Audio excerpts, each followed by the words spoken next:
If they don't have it, they come here. These CPUs are assembled in China, so they apparently, I guess, they have spare. 他说要再继续阉割一下。 And they buy it from these warehouses, which are on the upper floors in the building. They just have a carton. There's like probably a dozen tall and about the same deep. There's a cluster. Yeah, as I said, they're being full. They're quite well utilized. One of them sent me this price sheet. We're multiple administrations deep in a technological Cold War over processing power between the United States and China. China's Cyberspace Administration has labeled some US graphics processing products as a security risk, seeking answers about US government backdoors in silicon. Meanwhile, the United States has imposed heavy restrictions on exports of graphics processing units, or GPUs, being sold to Chinese companies by American companies. The sale requires rarely granted licenses for each import scenario to legally export GPUs above a certain performance level, with the stated objective being to restrict progress of private and government projects, including AI development in China, while trying to maintain the US's AI leadership. The United States takes this so seriously that just this week, the Department of Justice had 2 Chinese nationals arrested in California for what it alleges is the smuggling of tens of millions of dollars worth of GPUs. Because where there's prohibition, there's smuggling. We spoke to everyone about this Nvidia AI GPU black market in China and the US. We found middlemen who connect buyers and sellers. This is it. Cool. Wow. 坐，没事的。你是他的客人吗？我堂弟。你好。哎，兄弟。 Users who can understand the demand and explain it using the most dystopian definition of wealth. How many GPUs they have. They have much more GPUs than us. Than the university. Yeah, we're GPU richer. Oh, cool. Right. Wow. And we got them quite cheap. What model? This is A100. Oh, A100. These are A100. We also found independent repair shops who, simply doing their jobs, salvage valuable silicon components from dead PCBs of banned GPUs, innovatively hand-modifying them to be better than and have more VRAM than Nvidia's own official product SKUs. 你在这里有48 GB 的4090吗？我们可以现做。 You can make one right now. Okay. 对，我们可以现做的。Hey, cool. We met multiple people who, when asked the same question, gave the same passcode-like Chinese idiomatic expression, or Chunyu. 你觉得 Nvidia 知道？这个是当然知道的，但是就是它是怎么说呢？睁一只眼闭一只眼。 This is like you turn a blind eye. Do you think Nvidia knows? Do they try to stop it? 就是它是这样，可能就像睁一只眼闭一只眼。 And among others, we even spoke with a US-based Chinese national buying video cards in the US to strip them and ship the GPUs to companies in China, violating US export control law. I haven't seen someone have a computer in a car for a long time. These nervous laughs come from a viewer of ours while meeting in Arizona with a GPU smuggler we'll call the Plug. The smuggler spoke limited English, but they both understood one universal truth. Oh, the temperature is too hot. Yeah. Okay, 2 universal truths. The second one is money, and this battery-operated Prius-mounted GPU testing rig with fur mark is the least suspicious thing in his car with a spare license plate in the trunk. We'll come back to the Plug later. Black market is normally a phrase associated with drugs or guns, but there's a new kind of black market, and it's high-end AI GPUs. And this particular black market is worth billions of dollars a year, and it's hiding in plain sight.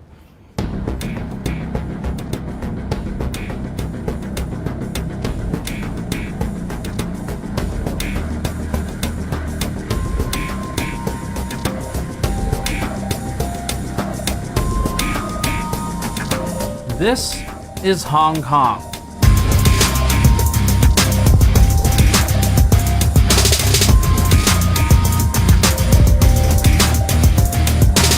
It's our first stop on this journey. By skyscraper count, Hong Kong would be the tallest city on Earth. The density is unbelievable.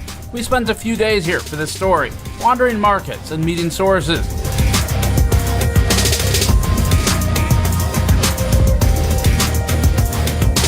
Do you feel like the ban, is it targeted at like military uses where they're trying to prevent that? I don't think from the U.S. government's perspective, there's this distinction between like Chinese academia versus Chinese military versus Chinese commercial. I think, no, I don't think they really consider there's a distinction, right? Yeah. Just total.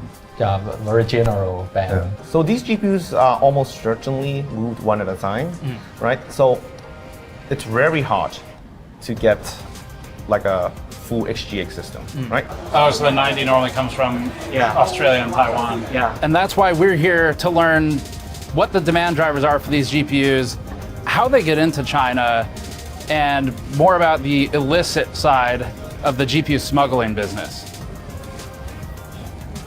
The community brought you this movie. This production is being funded by our viewers rather than putting a third-party ad here. We're supporting ourselves via the community so that we can produce more fully independent movies like this. We launched our own Kickstarter-style fundraiser on our store, linked below. In addition to physical products like our Blind Eye t-shirt, black market GPU sticker packs, blacklisted t-shirt, and our new GPU VRAM glassware, we also have digital rewards available exclusively to backers on this page. These backer tiers are available only for one more week, featuring bonus videos, wallpaper packs, and the highest tier even has a Q&A session with me, a tube of Kingpin thermal paste, and features a canvas print of a watercolor painting, painted by my mom actually, based on a photo I took in Hong Kong. We even hit a super stretch goal where all backers of any tier will receive digital rewards on a USB key, including a copy of this very movie so that you can watch it anywhere, anytime without internet and without YouTube AdSense ads, and preserve it in case it's taken down. If you prefer a single item, we have a brand new Blind Eye t-shirt featuring traditional Chinese characters written right to left, top to bottom, representing the idiomatic expression we kept hearing during this investigation. 睁一只眼闭一只眼。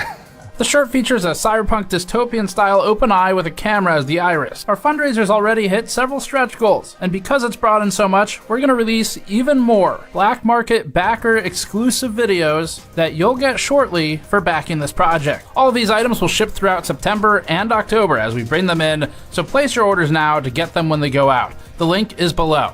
Now, back to the program. This was our latest big adventure, and it began when we booked a 24-hour ticket to Hong Kong, 20 days of hotels across Hong Kong, Shenzhen, Zhengzhou, Huizhou, Dongguan, Taipei, and more. At least one of us got detained by at least one of the governments involved in this video, but we can't talk about these indecipherably singular or plural instances or instance of any aforementioned detainment. Next, we talked to a lawyer about the previous sentence, loaded into a cab that secured our luggage like this, then investigated whether or not GPUs are actually smuggled with lobsters into Hong Kong. Nvidia was right, We've checked the lobsters for sensitive electronics and aren't any in there. So, good move, Jensen. We found a pile of GPUs that are now export controlled and met a professor who really wants to make sure you know. These are legally obtained. Legally obtained. Came to a sudden realization that if a banned GPU is assembled in China, then what's to stop them from just taking That's it off of the actually line? a very good question because what's preventing these GPUs from Falling off of the line. Yeah. Exactly. made friends with 3 different cats in Hong Kong. What do you think of the temple guards, Tannen? They're very good at their job. And said goodbye to this RGB city. We then booked a boat to Shekou, China. I told Tannen what Shekou means. You know what Shekou means, Tannen? What does that mean? Snake's mouth. Sounds inviting, right? Yeah, awesome. Can't wait. We arrived in Shenzhen, made small talk with hotel room service. So, how long have you worked at the hotel? Immediately got trapped in the hotel elevator by my new friend. Traffic jam. Almost witnessed a workplace accident. Got kicked out of a warehouse. We got kicked out. Yes, we did. And then we instantly became fans of using high-speed rail at hundreds of miles an hour to go deep into China to meet a guy who really thinks that desoldering a GPU and reballing it is no big deal. Really? That's the easy part. Oh, really? Okay. It's a lot easier than doing this. We got a ton of information in this video about GPU smuggling, including from this guy named 5. 然后赚差价，可能一张卡它会有500人民币到几千人民币不等的这样的一个差价，然后会通过这种手段去外面去购买带回来。 After that, we went back to Shenzhen for the third time in 2 weeks, met this guy. Support GamersNexus. Support Jesus. Don't. Yeah. I'm his father. Went back to Hong Kong, flew to Taiwan, got some street food, and got on a plane back to the US. We spoke to a lot of people for this story to go on record and learn about the dystopian world of high-tech GPU smuggling. We spoke to people ranging from owner-operator trading companies to professors of economics building data centers. 5090是有禁止吗？是有禁止还是没有？都忘记了。是禁止。禁止，但是市场上确实是有啊。These are very expensive items. Right? I would imagine you would keep track of everything, right? We even tried to talk to the US Department of Commerce, but they didn't reply, and every person on the chain from the Department of State had out-of-office autoresponders because we coincidentally emailed them the same week of an especially problematic story that enigmatically involved name-dropping. But let's keep this focused on the hardware. Some of our sources are more confused by Nvidia than others today. 然后说要再继续阉割一下，变成5090地利，double 地。 And people seem to laugh every time we ask about how many Intel GPUs they sell. Intel 的显卡是吧 Intel 的显卡呢？ ？Intel 的显卡没有啊。But we want to connect as many dots of the smuggling line as we can today. And that's why we shot over 12 hours of interview footage that we just spent weeks cutting down for time. The point is finding people who know people, and each person in our lineup today has led us to at least one other person in this video, eventually building the full pipeline of smuggler to user. Although this story isn't about drugs, it is about a different thing that billionaire executives use to get high from. Is AI. AI. But before we get to any of those interviews, we need to establish the basics of this geopolitical mess. The story is complicated, so we'll start with defining these key facts. Why these GPUs are banned, the new 15% license, which only applies to 2 GPU models, who buying and selling is legal or illegal for, and then the timeline. AI GPUs have been in even the mainstream news constantly. China has spent decades modernizing its military with the express goal of catching up to the US. AI-enabled drones are key to achieving that goal. We still sell billions of dollars a year of semiconductors to China. We just cannot let them access the most sophisticated, cutting-edge artificial intelligence chips. The export ban did prevent China from getting the highest-end American chips, but it did not stop China from catching up in the AI race. China's AI technology is getting a lot better. The concerns over Chinese focus on AI. China. This story has been a complete mess to follow. It's spanned years, and now 2 US administrations. We ended up with over 400 pages of research and maps and finding sources and trying to understand the laws. Here's why governments care about AI GPUs. Nvidia functionally holds a GPU monopoly in our sector of the industry, which is building computers to play video games. That now feels relatively innocent by comparison to AI. The company leveraged decades of gaming domination to build a foundation for what it now focuses on, which is making the most powerful GPUs for AI in the world. Reports warn of Nvidia product use in nuclear weapons research, facial recognition technology allegedly used in Russia to suppress dissent, and growing concerns of AI facial recognition use in the US for similar deployments, alongside reports of use in international spying and in drone warfare. Nvidia finds itself in the middle of all of this. Even though Nvidia disputes selling to some of these entities, for example, it says that it doesn't sell GPUs to Russia, the products still find their way there. So Nvidia is making money one way or the other. Someone is buying it, maybe from someone else who bought it from someone else, and much like we're talking about today, it might be transacted through smuggling. But Nvidia does end up selling the device ultimately to somebody. Regardless of who they sell to, Nvidia plays a big part in this worldwide obsession with AI will also create AI, using AI to create AI. And we think it's playing all sides. We'll talk about that more at the end, though. And besides, when there's a gold rush, it's better to sell the pickaxe than swing it. There's so many companies that would like to build, they're sitting on gold mines. Gold mine. It's a gold mine. It gives me tremendous joy if you just buy something from Nvidia. We're going to be rich.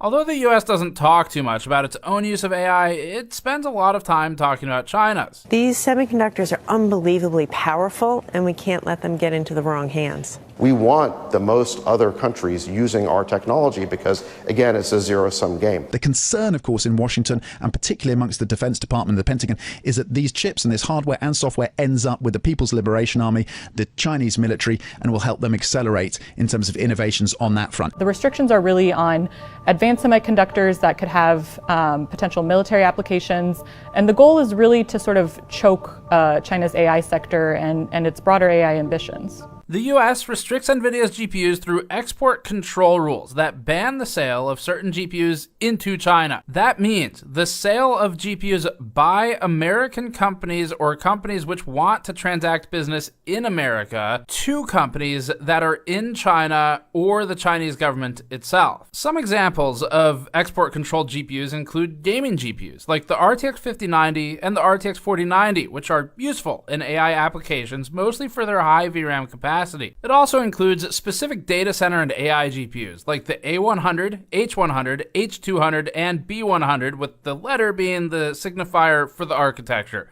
as well as other GPUs shown on the screen. Now, this list is in flux. There are some new and incoming exceptions for the Nvidia H20 specifically, which has faced Schrodinger's GPU ban, depending on whether CEO Jensen Huang had a $1 million dinner at Mar-a-Lago with Donald Trump on a given week. A timeline would help, but we have 9 years to recap, so we'll do it quickly. Even at the end of the Obama administration in 2016, the US government was just starting to talk about AI in relation to national security in this Wired interview. Developing international norms, rules, protocols, verification mechanisms around cybersecurity generally, and AI in particular, is in its infancy. You got a lot of non-state actors who are the biggest players.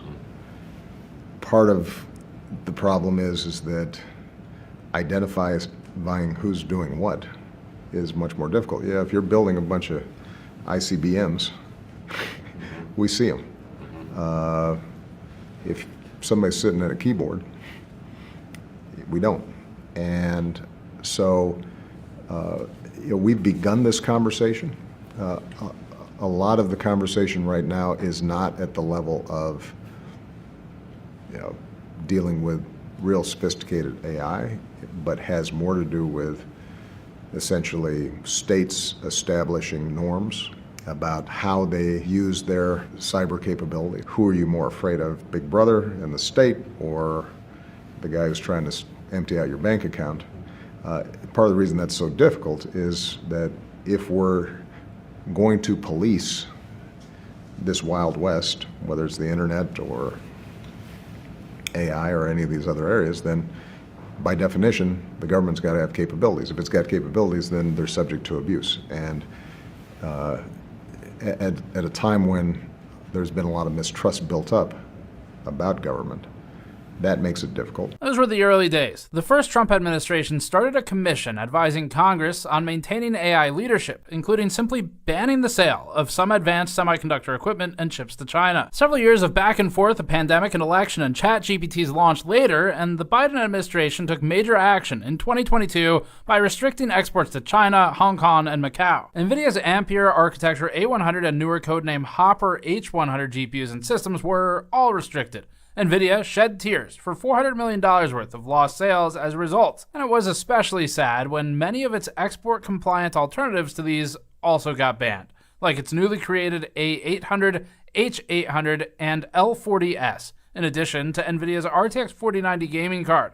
Nvidia said it didn't expect, quote, near-term meaningful impact, end quote, on its financials. Nvidia responds by designing a workaround to the previously worked-around workaround, leading to the H20. Then the government adds new rules for high-memory bandwidth cards, and the Biden administration tried to come up with an AI chip diffusion rule that would limit the quantity of GPUs being sold into different countries rather than only by processing power metrics, because the government really didn't know how the fuck to measure these things, and Nvidia, knowing more about GPUs, could tweak any dial it wanted to just barely be compliant. Then DeepSeek came out, everyone panicked, stocks plummeted, and the government scrutinized the role of Nvidia's GPUs in it. In February 2025, fiscal year 2025 results are posted, and Nvidia's Singapore revenue rockets to 18% of total revenue based on customer billing location, despite shipments to Singapore being claimed to be less than 2% of fiscal year 2025 revenue, causing people to say, wait a minute. Unrelated, several GPU smugglers are arrested in Singapore one day after the fiscal year report was posted, causing people to say, that makes more sense. AMD spawns out of nowhere to say it wrote down $800 million of inventory due to export controls. Nvidia one-ups it with a write-off of $5.5 billion.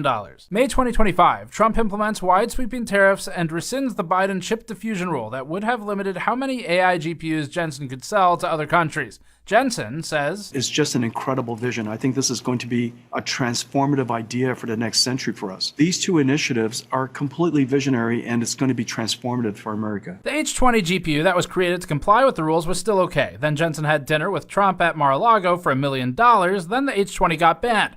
Must have chosen a really bad restaurant. In July, Jensen Huang meets with Trump and is permitted to sell H20s again, presumably choosing a better restaurant this time. Huang goes to China. China says Jensen's GPUs have tracking devices backdoors. Nvidia says nah. Jensen goes to Washington. Trump tells Jensen to... Jensen, will you stand up? What a job. He loves him. He loves... Nvidia. He loves Lisa Su. And more importantly, he hates Intel CEO. Intel CEO goes to Washington. Trump likes him now. Tim Cook materializes from the infernal plane to give Trump a 24-karat gold gift. And gift is in scare quotes because that's not what that's called. Then we get to this past week when Trump asked Nvidia and AMD to pay 20% to the US government for sales specifically of the H20 and AMD Instinct MI308 sales. Not all GPUs, as some erroneously reported previously. Cousins Jensen Huang and Lisa Su negotiate Trump down to 15%, and now they're allowed to sell two specific cards that were originally created to comply with the laws before they changed, and somehow everyone walks away a winner, except now China doesn't want them anyway. That about sums it up. Except one last thing that happened as we were filming this. The Department of Commerce doesn't yet know the legality of the deal,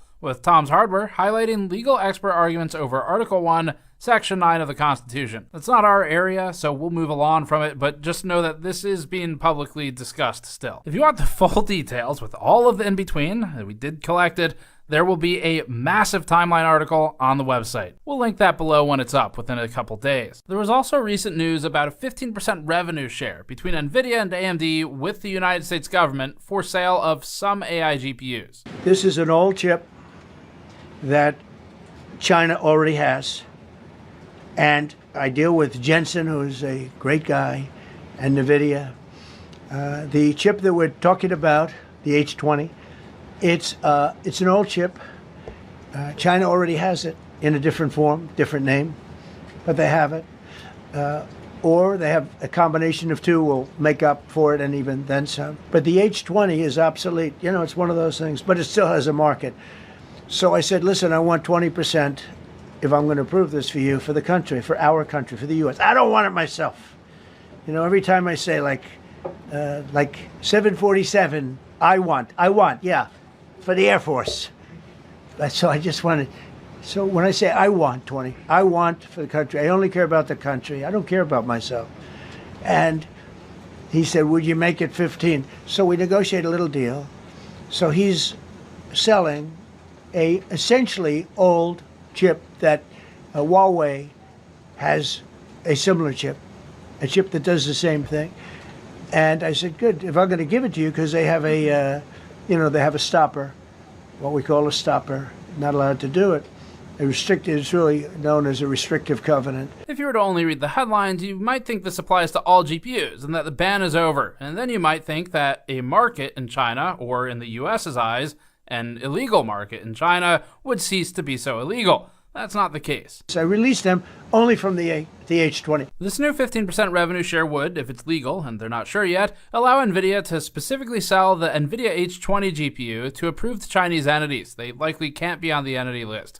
It would allow AMD to sell specifically the Instinct MI308 GPU to approved Chinese entities. The proposed license would not affect any other GPU that currently does not have a license. The government hasn't made clear yet if Nvidia's partners would also be permitted to make these sales. That means that other banned GPUs, including the RTX 4090, RTX 5090, H100, B100, B200, and so forth, remain banned. The H20's extremely high 96GB memory capacity would enable large models to fit in memory and actually run, especially with multiple GPUs in a single rack, even if it's slower. That means companies can achieve performance targets by stacking GPUs, which are lower clock and core count but higher capacity, and doing Nvidia CEO Jensen Huang's favorite thing. We were trying to solve scale up, scaling up, scale up, scale out, scaling up, scale it up, scale it out, scale up, scaled up, scale up, and scaled it out, scaled it up, scaling in that way. As for the newer Blackwell architecture GPUs, now Jensen's a very brilliant guy, and Jensen also has a new chip the Blackwell. Do you know what the Blackwell is? The Blackwell is super duper advanced. Let's not give Nvidia any ideas for new GPU names. I wouldn't make a deal with that, although it's possible I'd make a deal, a somewhat enhanced in a negative way Blackwell. In other words, take 30% to 50% off of it. But that's the latest and the greatest in the world. Nobody has it. They won't have it for 5 years. On the Blackwell, I think he's coming to see me again about that. But that will be a unenhanced version of the big one. For now, these super duper GPUs are not licensed for sale. In short, the H20 and MI308 were compliant with the US government's original rules. Then the rules changed during design and production and they were banned. Then AMD and Nvidia collectively declared over $6 billion in financial impact as a result. Then the US government said, wait a minute, we can help with that if you cut us in. It reminds us of our tariffs documentary. And with this, if I see a tariff of 20 or 40% one week, 50 to 60 a day later, then I see it 120%. Then I see, well, electronics are maybe exempt, and in Bloomberg, and then I see on Truth Social, no, that's not actually happening. I have no idea what that means. So I can't make decisions because it's not about it being a high tariff. It's about not having a clue what's going on. The H20 most certainly is not obsolete, though. It's still very desirable in China, and with a lot of them, they become particularly potent. Setting a threshold for banned hardware should be objective, since it can be tested. This is a graph from the Department of Commerce that visualizes the original threshold at which a computing product became automatically banned for export to parts of the Middle East and China without a granted license. There have been some changes since, but back when this was made, the total processing performance score on the y-axis was used to determine cards in need of a license. The government needed a metric to calculate against, so it created its own. Accelerators and video cards have a lot of metrics in their spec sheets, including memory capacity, which is critical and as simple as a pass-fail for certain AI and training use cases. They have hard numbers for memory bandwidth, GPU clock speed, GPU SM or CU count, TPCs, tensor cores, ROPs that are sometimes randomly missing on Nvidia devices, teraflops, tops, petaflops, gigaflops, gigabits, power, and more. So then, banning a product could probably be based on some sort of benchmark rather than a random metric from a spec sheet. But the US government, illustrating what an absolute clusterfuck this situation was and now remains, decided to instead multiply one random metric from a spreadsheet against the bit length of the operation being executed. Flops, or floating point operations per second, and tops, or tera operations per second, are calculated by the company making the spec sheet and aren't a great measure of actual performance. These numbers are based on both marketing and whether we're talking about FP8, half precision floating point 16, single precision floating point 32, double precision FP64, integer performance or tensor performance, or otherwise. So the government says, quote, the rate of Mac tops is to be calculated at its maximum value theoretically possible, end quote, and quote, the rate of Mac tops is assumed to be the highest value the manufacturer claims in brochures for the integrated circuit, end quote. So it's not based on a bunch of real-world benchmarks of applications or something. The government also references Mac tops as the theoretical peak of tera ops in multiply accumulate computations. The Biden administration used this total processing performance, or TPP score, in 2023, with the government later adding a performance density metric, dividing the TPP by the die area in square millimeters. In other words, the government didn't want Nvidia to be able to sell more of a lower performance GPU to make up for the loss of high-performing parts with multi-GPU solutions. There are a lot of reasons this doesn't capture the full picture, like sparsity, APIs, different methods to calculate flops, and different performance for different applications. But the government needed a way to define a threshold, so this is what they made. The limit was a TPP score of 4,800, exceeded by even the RTX 4090 when calculated using tensor performance. Now, if this doesn't mean anything to you, that's okay, because it probably doesn't mean anything to people signing the laws either. Or maybe that's not okay, but you get the idea. Something like a higher memory capacity, lower flops performance GPU, or even series of GPUs like 30, 60, 12 gigabyte cards might be able to get the work done more effectively if it only needs memory. Memory wasn't factored into the TPP calculation. That was the point of the Nvidia H20, but then the absurdity of the situation expanded, because the government introduced an opaque memory bandwidth requirement. Per the register, quote, unlike with previous export controls, the Commerce Department's Bureau of Industry and Security hasn't issued specific guidance on how much I/O or memory bandwidth is too much, end quote.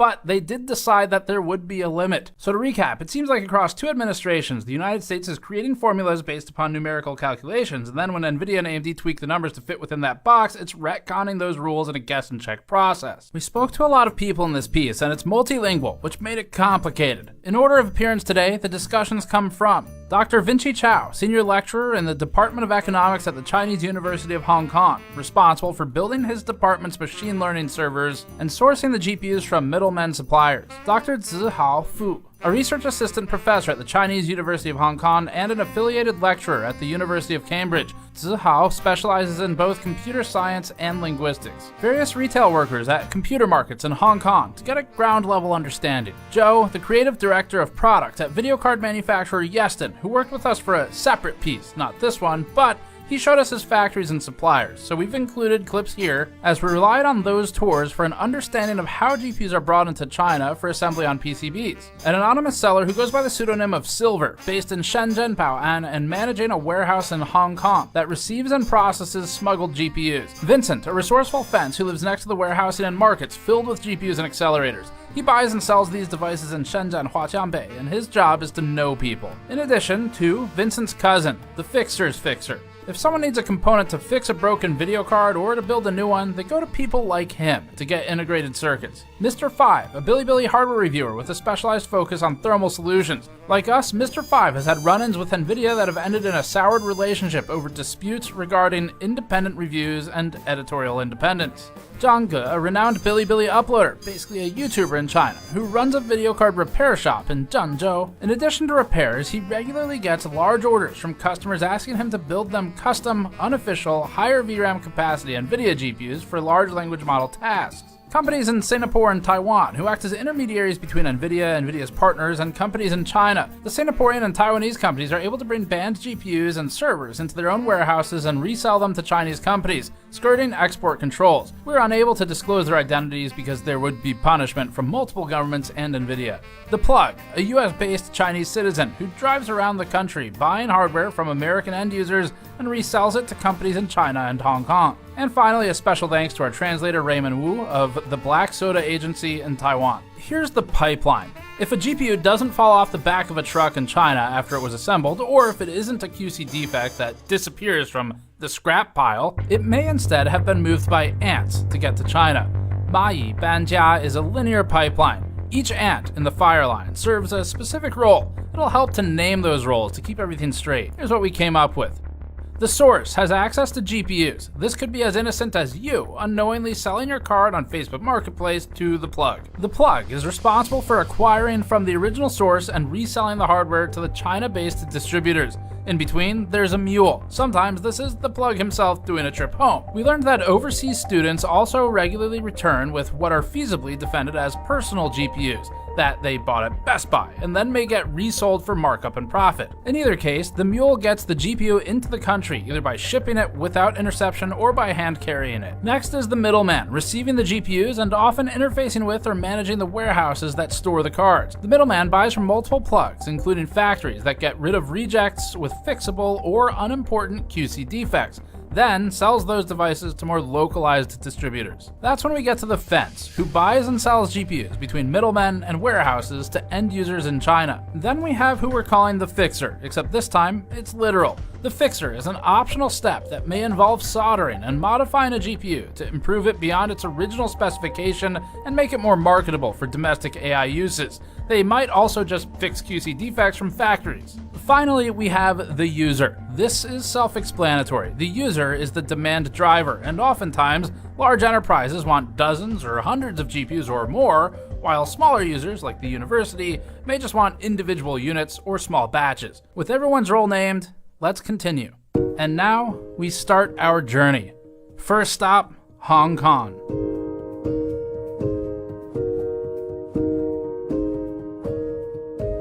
Upon arriving in Hong Kong, after checking out the local wildlife, one of our GPU dealer informants slipped us a price sheet for a mix of GPUs that are both export controlled and not. All right, so check this out. This is a GPU price sheet where we just got to Hong Kong, and I've already been able to find a supplier who works as a middleman between smugglers. And you just pick the GPU you want, so you can see 5090, 4090, 4090, 48 gig, 5090. Down here, there's some A6000, A100, A180 gig. That's pretty valuable, so that's 75,000 renminbi. And so I found a supplier where basically the person who provided this is local, and they work with the smugglers. So they sit between the smuggler and the customer to supply and source GPUs. The problem is, I don't know what the going rate is for any of this. And so what we're gonna do is take this price sheet to our local fixer, Dr. Vinci Chow at the Chinese University of Hong Kong, and see what he thinks about the prices here, and if this process is normal. So for that, we hopped in a classic Hong Kong cab and headed across Victoria Harbor over to the Chinese University of Hong Kong. Oh, okay, 谢谢 okay. Thank you, sir. Bye bye. We found Dr. Vinci Chow through a Reuters story from a couple years ago.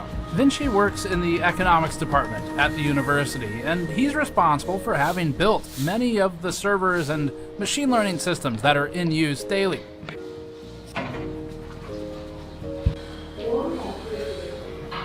Here's some professors. Oh yeah, Vinci.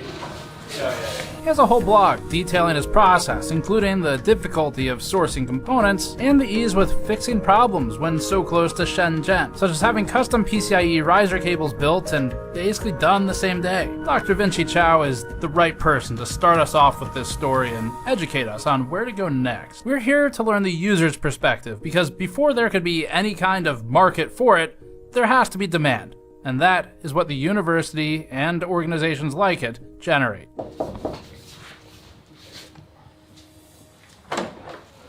Hi, whoa. How you doing? Hey, nice meeting you. Good to meet you. This is Tannen. Hi. Nice to meet you, sir. Right, so we have several options. Okay. You can set up shop here. It's a construction site here right now. Yeah. So we are renovating. An interesting anecdote is that Dr. Vinci Chow actually went to school with someone important at Nvidia today, the Vice President of Applied Deep Learning Research. I was actually in Berkeley at the same time as Brian Catanzaro. Oh, cool. We're working buddies. That's cool. Yeah, I know him. Right. Wow. We won't be able to do much talking in here because of the noise. Yeah. So, A100.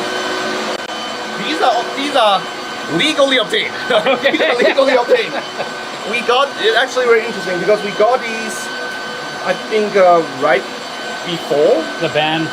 No, right before ChatGPT was released. Okay. Around ChatGPT. So several years ago. Yes, and we got them quite cheap. One of them is actually modified from a SXM version. Before everything, GPU becomes such a scarce resource. Yeah. There was a period of time, I think right after crypto crash, that GPU was actually quite cheap. Even A100 was actually quite cheap. We were able to get these for like less than $10,000 US. Right. And then ChatGPT came out and everything like it went crazy. Yeah. Even now, like if you go on like AliExpress, like you still see a lot of 2080 Ti, like 2080 Ti being modified. So for teaching, we use a 3060, because without modification in the Ampere generation, it has the highest memory capacity. Right. Right. But it's all gone. Like clearly there's demand. It probably makes sense for us to get the mics on.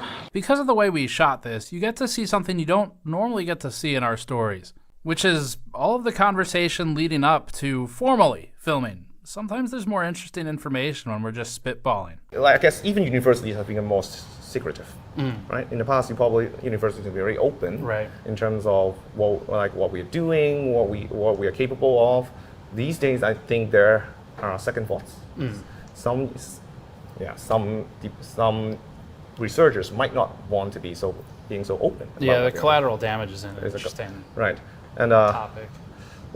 On the other hand, it's interesting because it's export ban, right? So it's illegal to export to China, and that'll be one of my questions for you.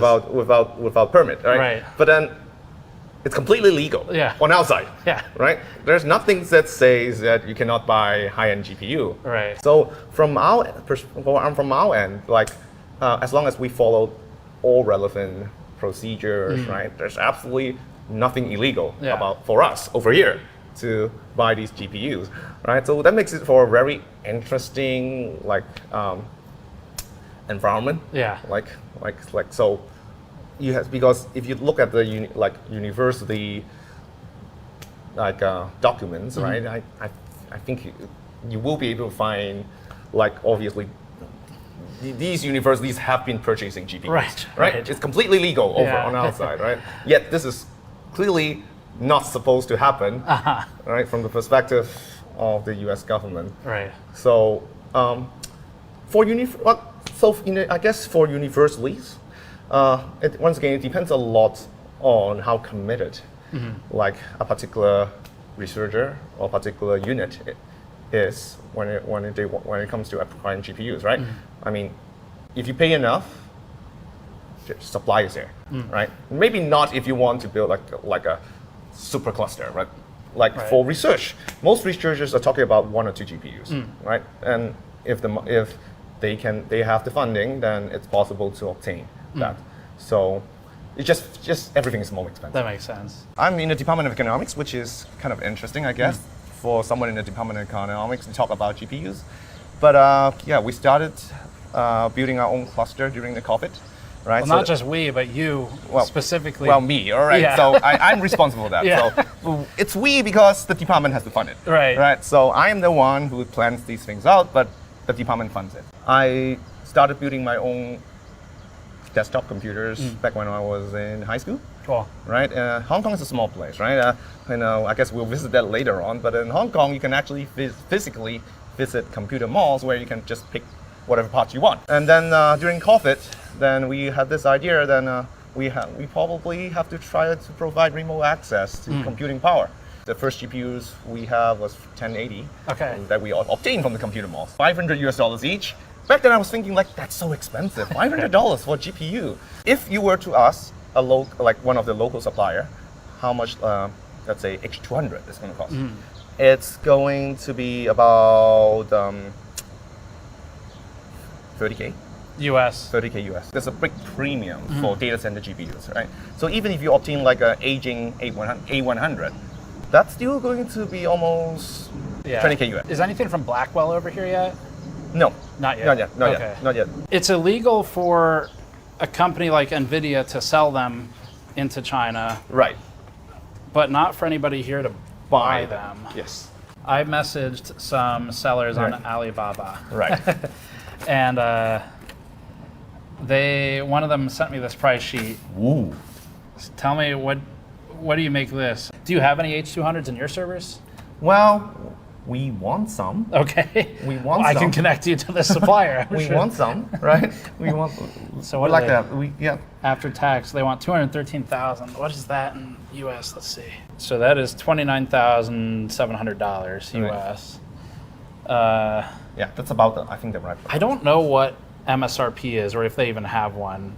I think, but first of all, it's not like there are a lot of companies, even in the States, that would just put out a MSRP and they just buy it online or something like that, right? Right. But I think for the few companies that actually list a price, I think it's actually the premium is, as I said, it's surprisingly low. Right. It's almost as much. It's just about the same as the MSRP, as far as I can tell. Do you know how these companies, the suppliers, get the GPUs? Any idea? Because I've read a lot, right? I've read that I came across a Chinese phrase in one of the Baidu searches I did, and I think it was "mai banjia" or something. And the idea, if I understood it correctly, was that a bunch of people kind of move one GPU. Right. So these GPUs are almost certainly moved one at a time, right? So it's very hard to get a full HGX system, right? These days, most of the vendors would recommend getting the PCIe versions of the GPUs because it's so difficult to smuggle in a full HGX system, right? Okay. Yeah. Now, if you want an HGX system, for example, the companies that have ways of obtaining them would recommend that they be installed in a different country. Okay. Right. So yeah. basically, you can like acquire NGX and then have it installed in like Southeast Asia.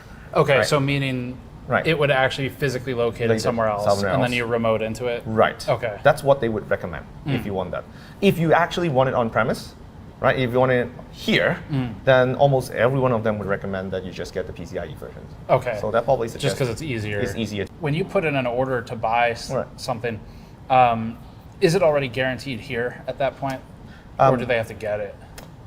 Depends. Okay. Some companies have limited stock. We're talking about probably maybe a dozen, right? So, but if you want more, then you would have, it would probably have to be like ordered and like a deposit or something. Yeah, shipped in from somewhere else.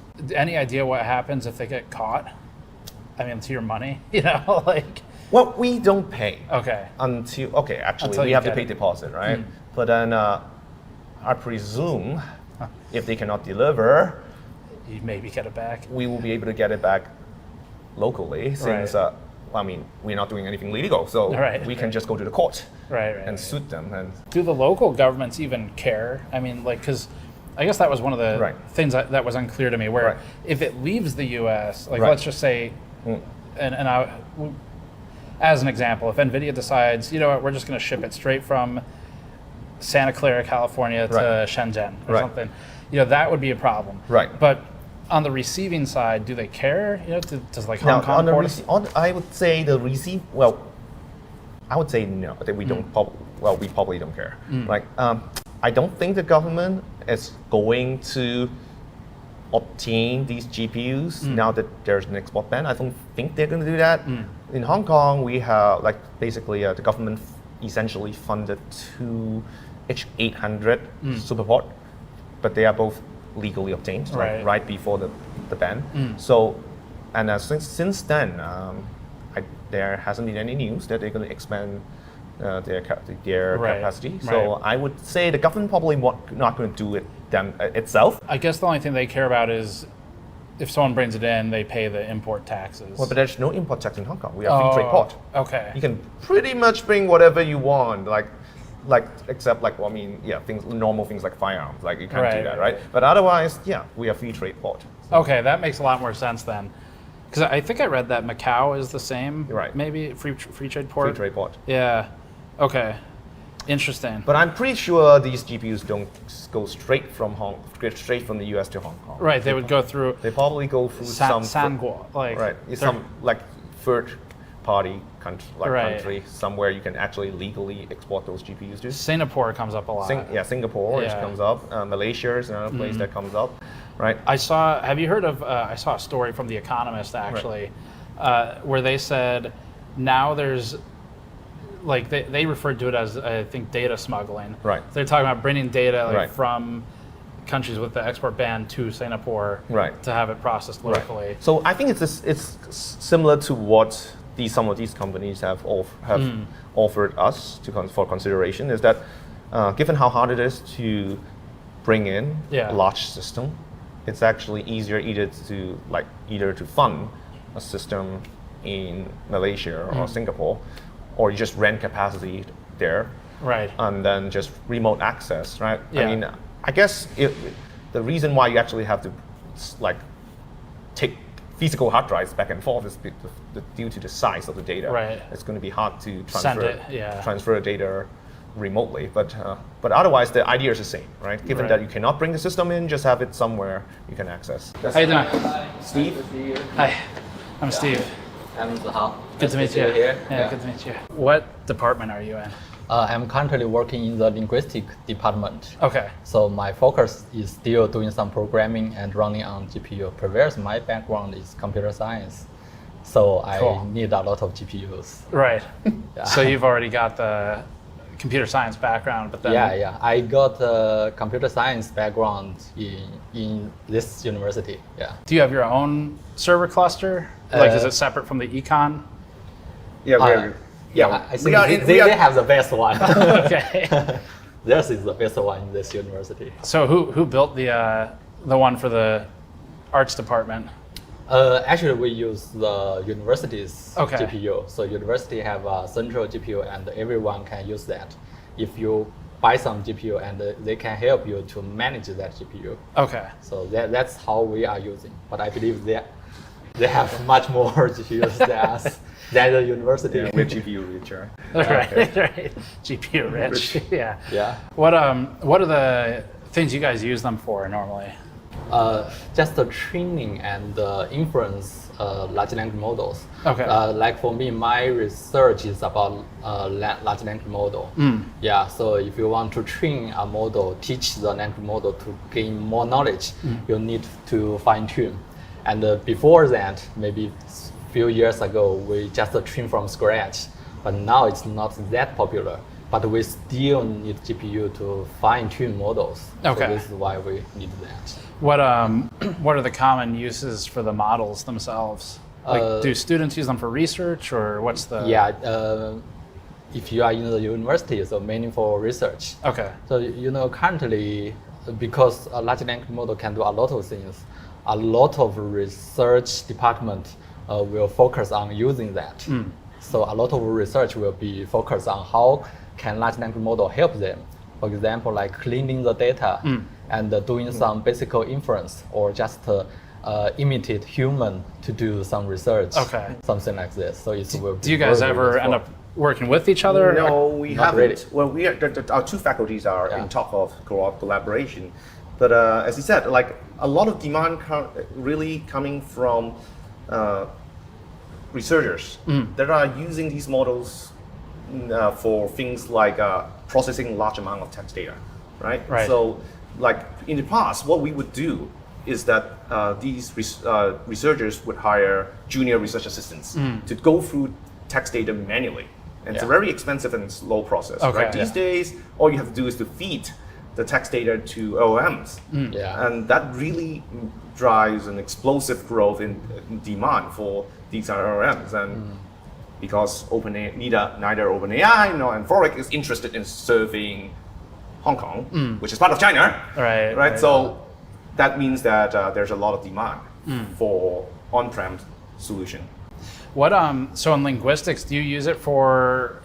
Just as I don't know a lot about linguistics research, but the Dongwan Lao Shi is she's a linguistics researcher, and so I know one of the things that they do in the University of Columbia in New York is they'll scan old documents from like the medieval ages, from 1,000 years ago, right? That's cool. And they try to convert it into modern English.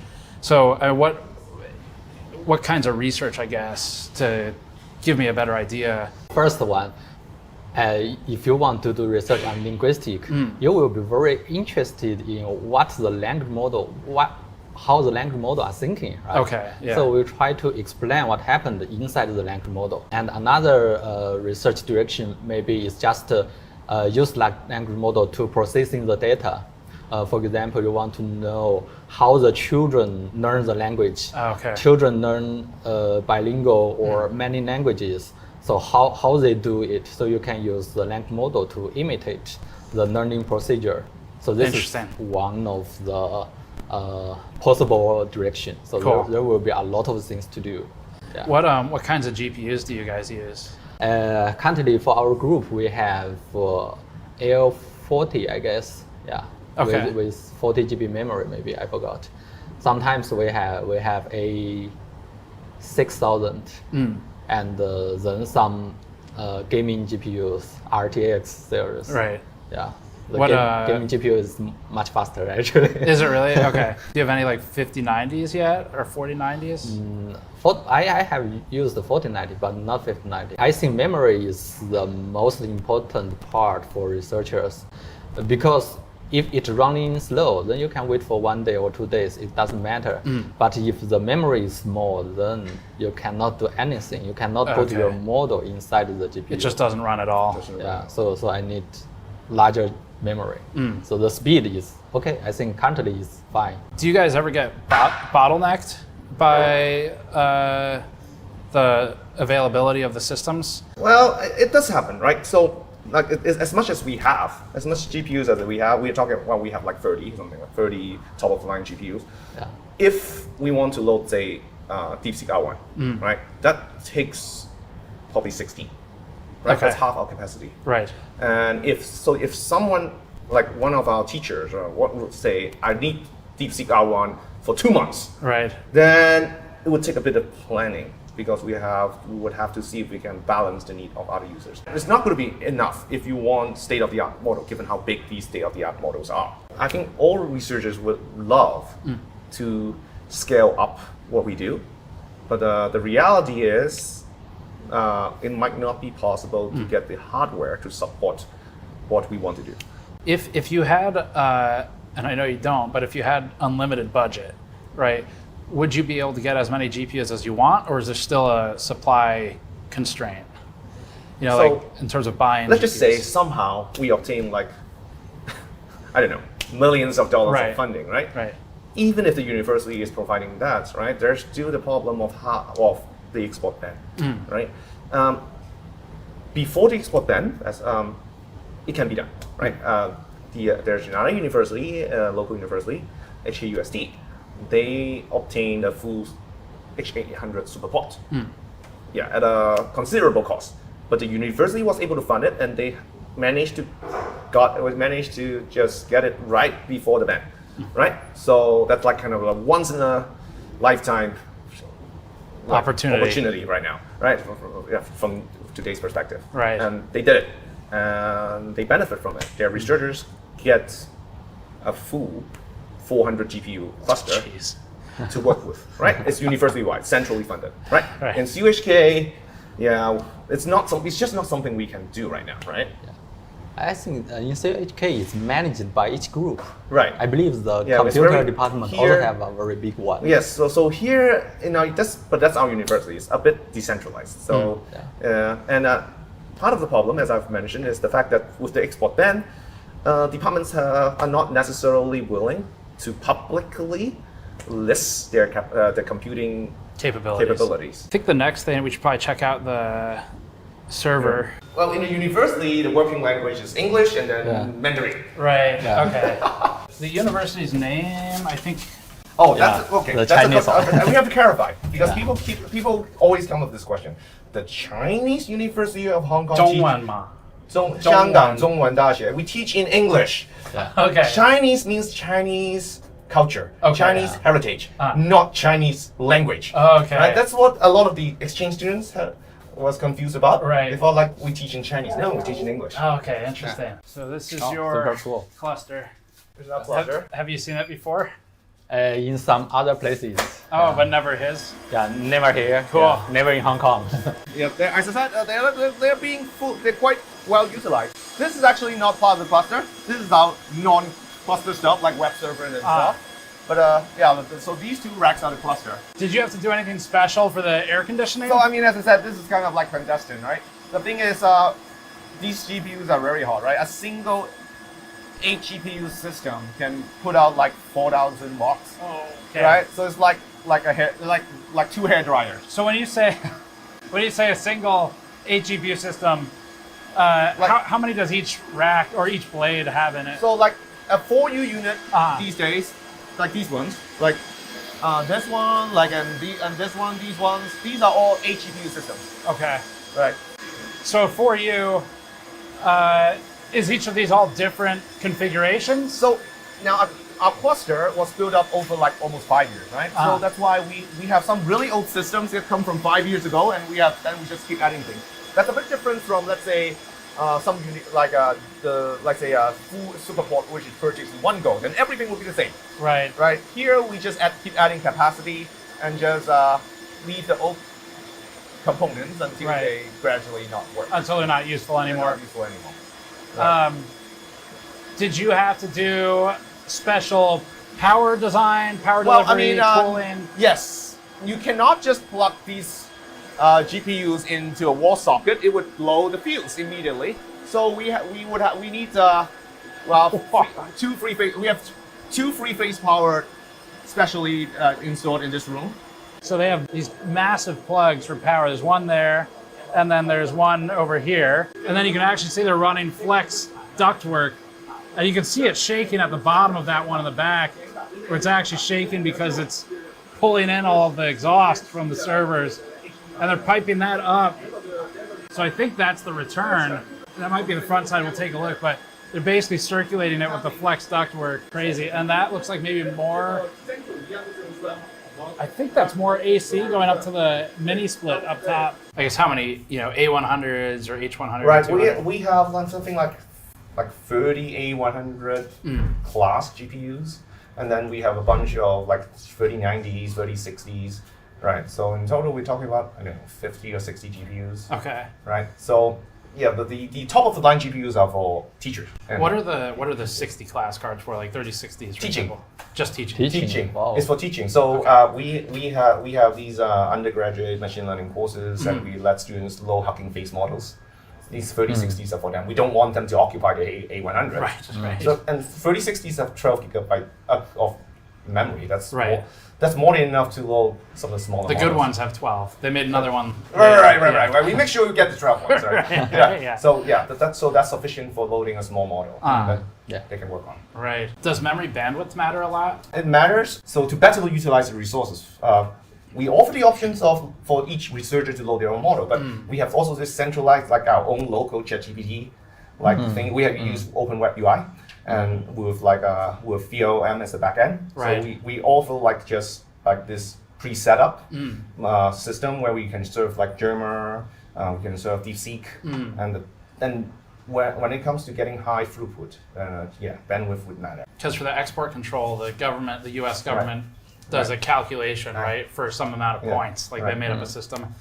And memory bandwidth is one of the components of the formula. Yeah. They're getting smarter, right? Yeah. Because there has been multiple versions of the band, right? The very first band was targeting the NVLink, I think. Okay. The A100 to A100 as NVLink. So that has a little effect. Yes, it's a bit slower, but it's still okay, right? And then I think they switched to targeting the flops. Yeah. But that I think there was a certain amount of flops you can't exceed. Then I think depends on workload.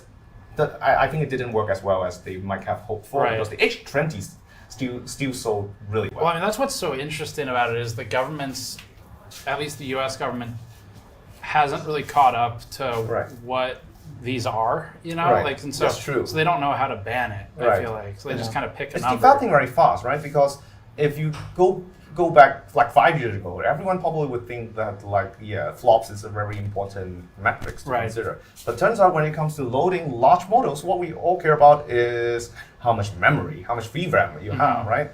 You simply cannot load a model if you don't have the VRAM. Right. So now H20 becomes a very attractive option because what's the spec on the H20 again? Do you so remember? H20 has drastically lower flops, right? But then it actually has more memory than the original H100. What's the capacity? I think it's 94, 96 versus the 80. Yeah. The original version 80 is 80. Right? So it's actually in some sense more attractive. So everything you guys have named so far, it's all Nvidia.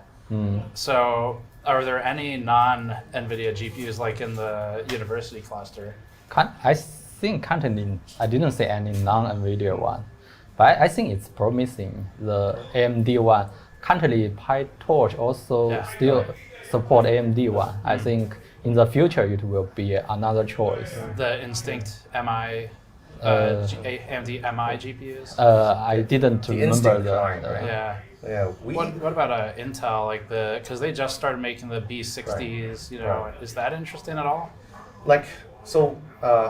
I mean, we always like to explore options, right? To have more computing power. Yeah. We actually expressed interest in AMD, and we asked around, to the outcoming suppliers, and they said the risk is too high for them, right? Because they have to support it.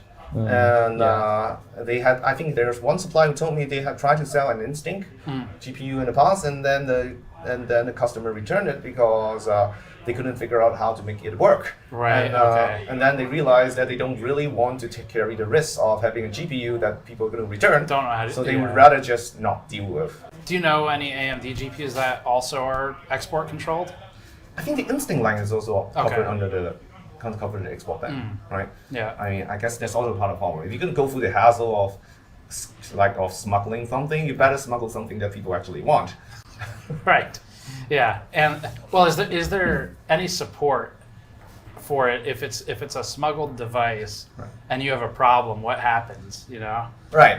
Like if a MOSFET blows up, right. you know. So now we obtain all these under like under following university procedure, and part of that is that there should be warranty, right? Okay. I mean, now the supplier is clearly going to promise you warranty, right? But they also indicate that now for the PCI inversion, they are pretty confident they can support it because I think they just exchange it for a new one and just try to move that one out, one at a time, right? Right. But if it's an HGX system, even if they manage to get it in, they don't promise anything basically. Yeah. Right. I mean, for contractual reasons, they would promise warranty. Right. But whether they can actually do it, they can't actually guarantee.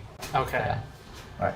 So actually, we have a legally obtained HGX 800 system that we got before the ban. And as far as I know, after our initial, I think 5-year support contract ends, it's not possible to renew. There's a 4U system with 800 inside. Do you ever physically go to pick up the GPUs when you're arranging from a supplier, or they just ship it here? They usually ship here. So it's just like Express. totally normal commerce, basically. Right. They just ship here by It's so interesting because I feel like when you think about like this concept of like the black market GPUs, and earlier I had said I found online a story that talked about Mai Banjia. And you think of it like that, it seems like when you go to buy a GPU that's banned, it feels like you would be going to a dark alley and handing him cash, right? Yeah. And he hands you a GPU. But that's not how it works. Yeah. No. So they just ship it. I think it's good. That way it's good for personal usage. It's not quite good for a very big cluster. Right. Right. Yeah. So does if it's that sort of easy where it just ships to you, does the ban seem effective? Like as I said, if it is effective in preventing the building of a very big cluster, right? It's just not possible to get 100,000 of these GPUs. Like we heard about some of the other companies having. Right. Yeah. And I think there are like people from the company who refuted that idea, right? We don't really have that many. I think that's right. Right. Why do you think the U.S. government cares so much? Like, what is it they're trying to prevent? I guess they just want to delay the speed of other countries of training the model. But seems I don't know, their ban is very weird actually. Right. Yeah. Do you feel like the ban, is it targeted at like military uses where they're trying to prevent that, and then it just happens to affect you guys as well? Or are they targeting, you think, just companies in general? I guess it's in general, every company, every people will be influenced by this. So I guess just to delay the speed of research. Yeah. Just like my experiment, for example, if I can have better GPU, I can finish in 1 day. But now 2 days or 3 days, Right. that's fine. You just wait a little bit. You get the same I thing. don't think from the U.S. government's perspective, there's just distinction between like Chinese academia versus Chinese military versus Chinese commercial. I don't think they really consider there's a distinction, right? Yeah. Just total. Yeah, very general ban. Right. I know Huawei has the new Ascend, I think it's called. Yeah, yeah. Is that interesting at all? I mean, does it seem like that's promising for you guys? Huawei's GPU, I think they built that for many years, and they also trained some language model based on that. So currently, seems no friends around me are using, but maybe in the future they are trying to try that if they still cannot get the Nvidia one. Do you guys need CUDA for your stuff?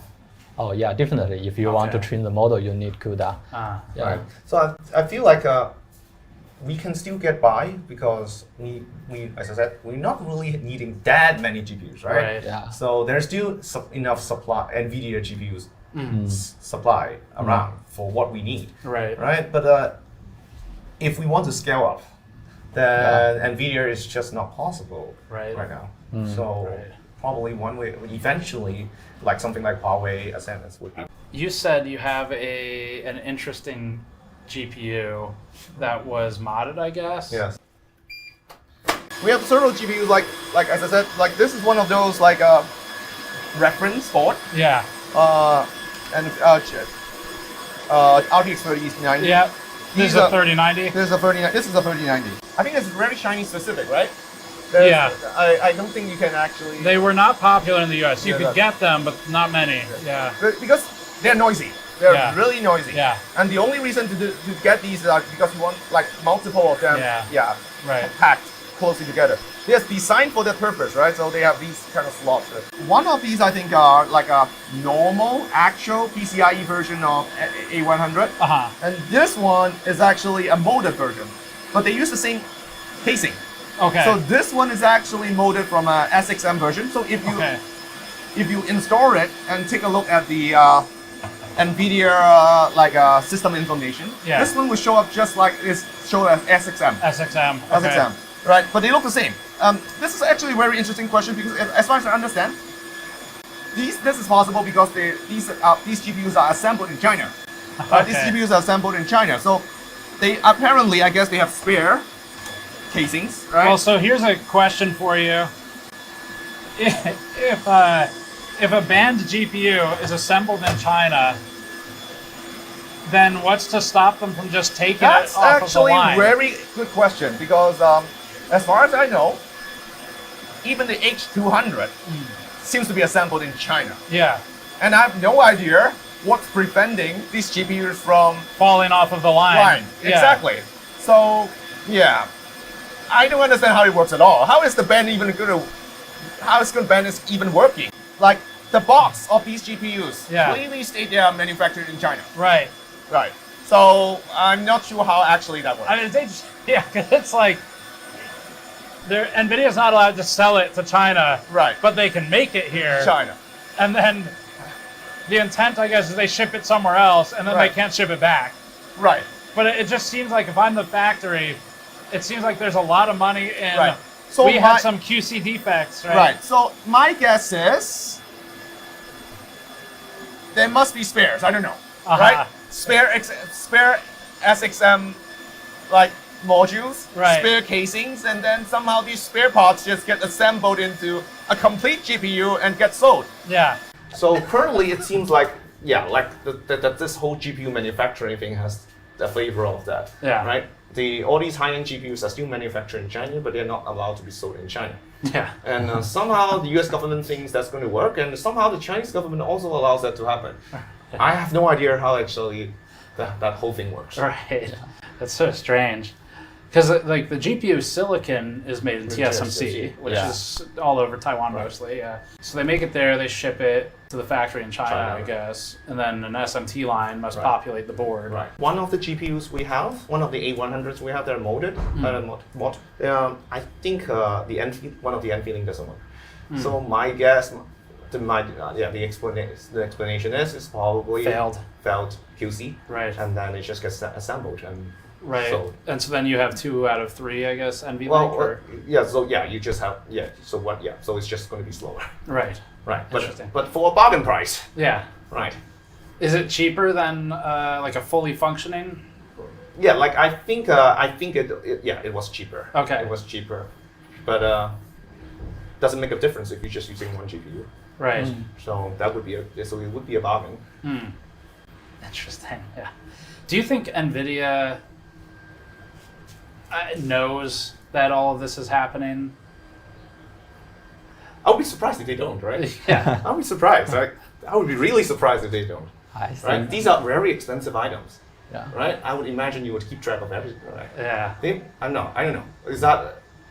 It's hard to know what they can do, what they plan to do with all these defective parts. But I'll be very surprised that no one have ever thought of the possibility that if it's something so valuable, someone would come up with a use of even a defective one. Defective ones. Yeah. Yeah. Interesting. Yeah.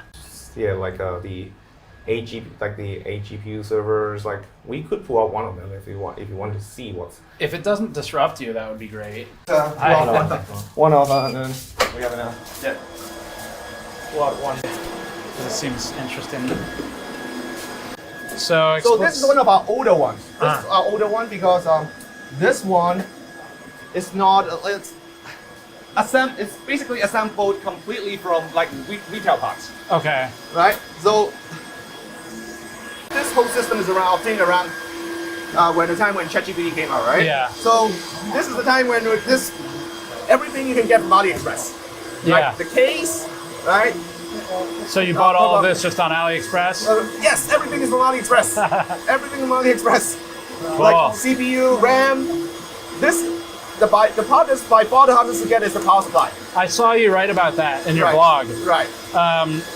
What makes it difficult? Because now it's very hard to get high quality, high power server grade power supply.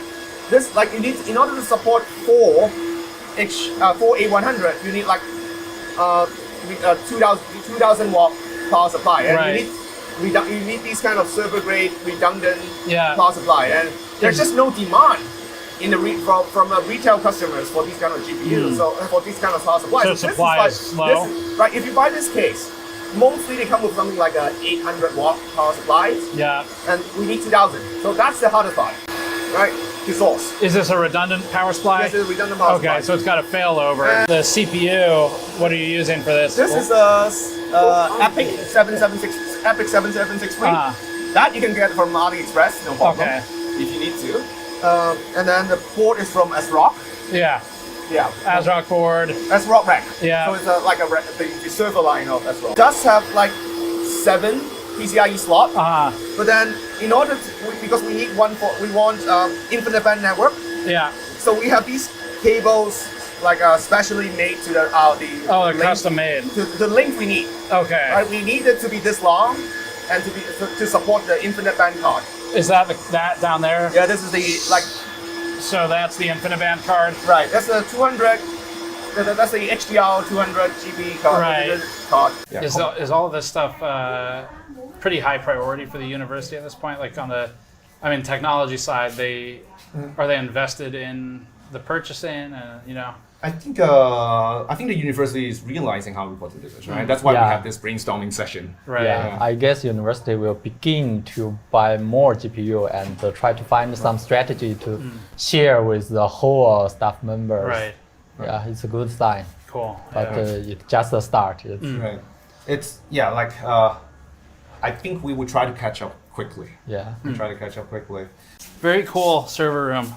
It's impressive. Wired just happily provide you with their Weixin. And I'm not encouraging working 24/7, but like customer support in China, it is 24/7. Right. Not designed for Hong Kong. Not designed for Hong Kong. Right. They don't sell it anymore. So Hong Kong is a free trade port, I guess. Yep. Yeah. But China mainland is not? Except Hainan, right? Except Hainan. Yeah, Hainan. And some part of Shanghai also makes similar policy. And that just means no local tariffs, no import taxes? Yeah. Right. And relatively simple paperwork, I guess. Okay. Right. This is where we call the University Mall. Okay. It's where we hold our like a commencement. Cool. Yeah. The graduation ceremony here. Yeah. Wow, this is nice. Right? Yeah. Let's go. Holy shit. So that's the science park of Hong Kong, and you actually see one of our unicorns. A little bit. Sense time. What do they do? Facial recognition, previously. AI. I would say AI. Yeah, general AI. Yeah. But they kind of built their business on facial recognition. CCTV stuff. CCTV Chinese government is a big customer. Right. Do you feel like you guys are locked in at this point to Nvidia because of CUDA?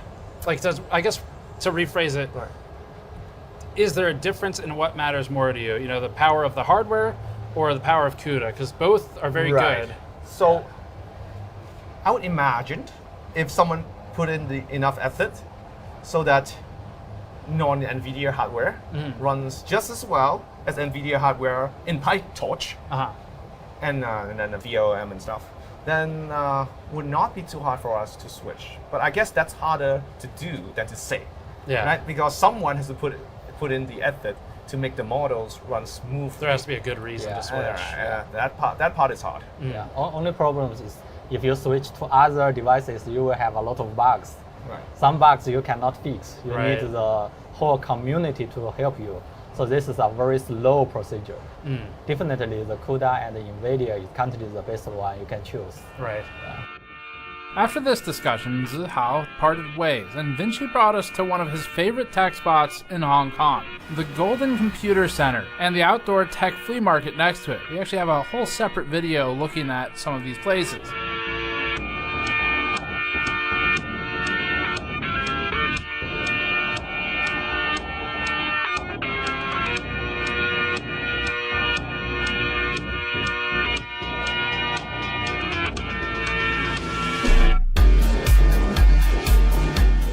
After this trip, we asked him if we could go find some supposedly banned GPUs, like the RTX 5090, except available in public, where in theory you shouldn't be able to find it.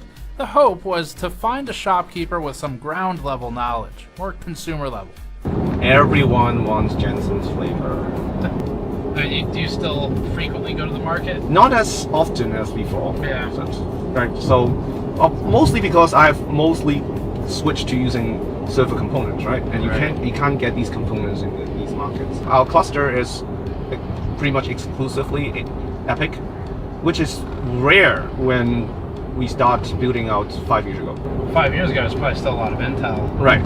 Everyone is still buying Intel, and we started buying AMD. So right now in a cluster, we have the last generation Genoa CPUs, and I think we have 256 core across 2 CPUs.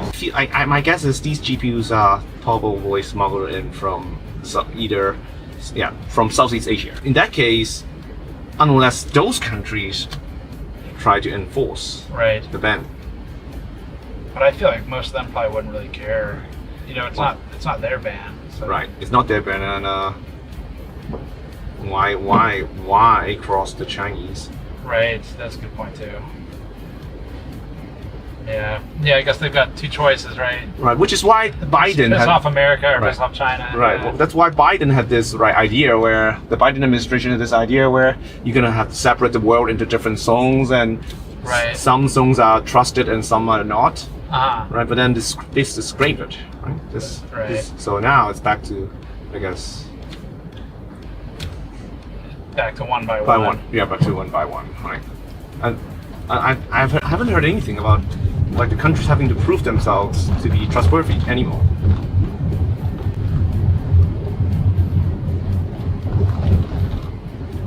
It must be frustrating for Nvidia on some level, because I'm sure they would rather much that they can just sell whatever they want to China.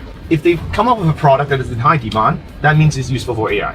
And if it's useful for AI, the US government wants to ban it. Right.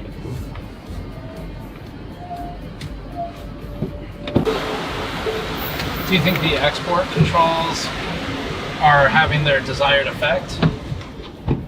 Like for the US? Yeah, well, yes, in terms of stopping China from building a comparable GPU cluster to US. Right.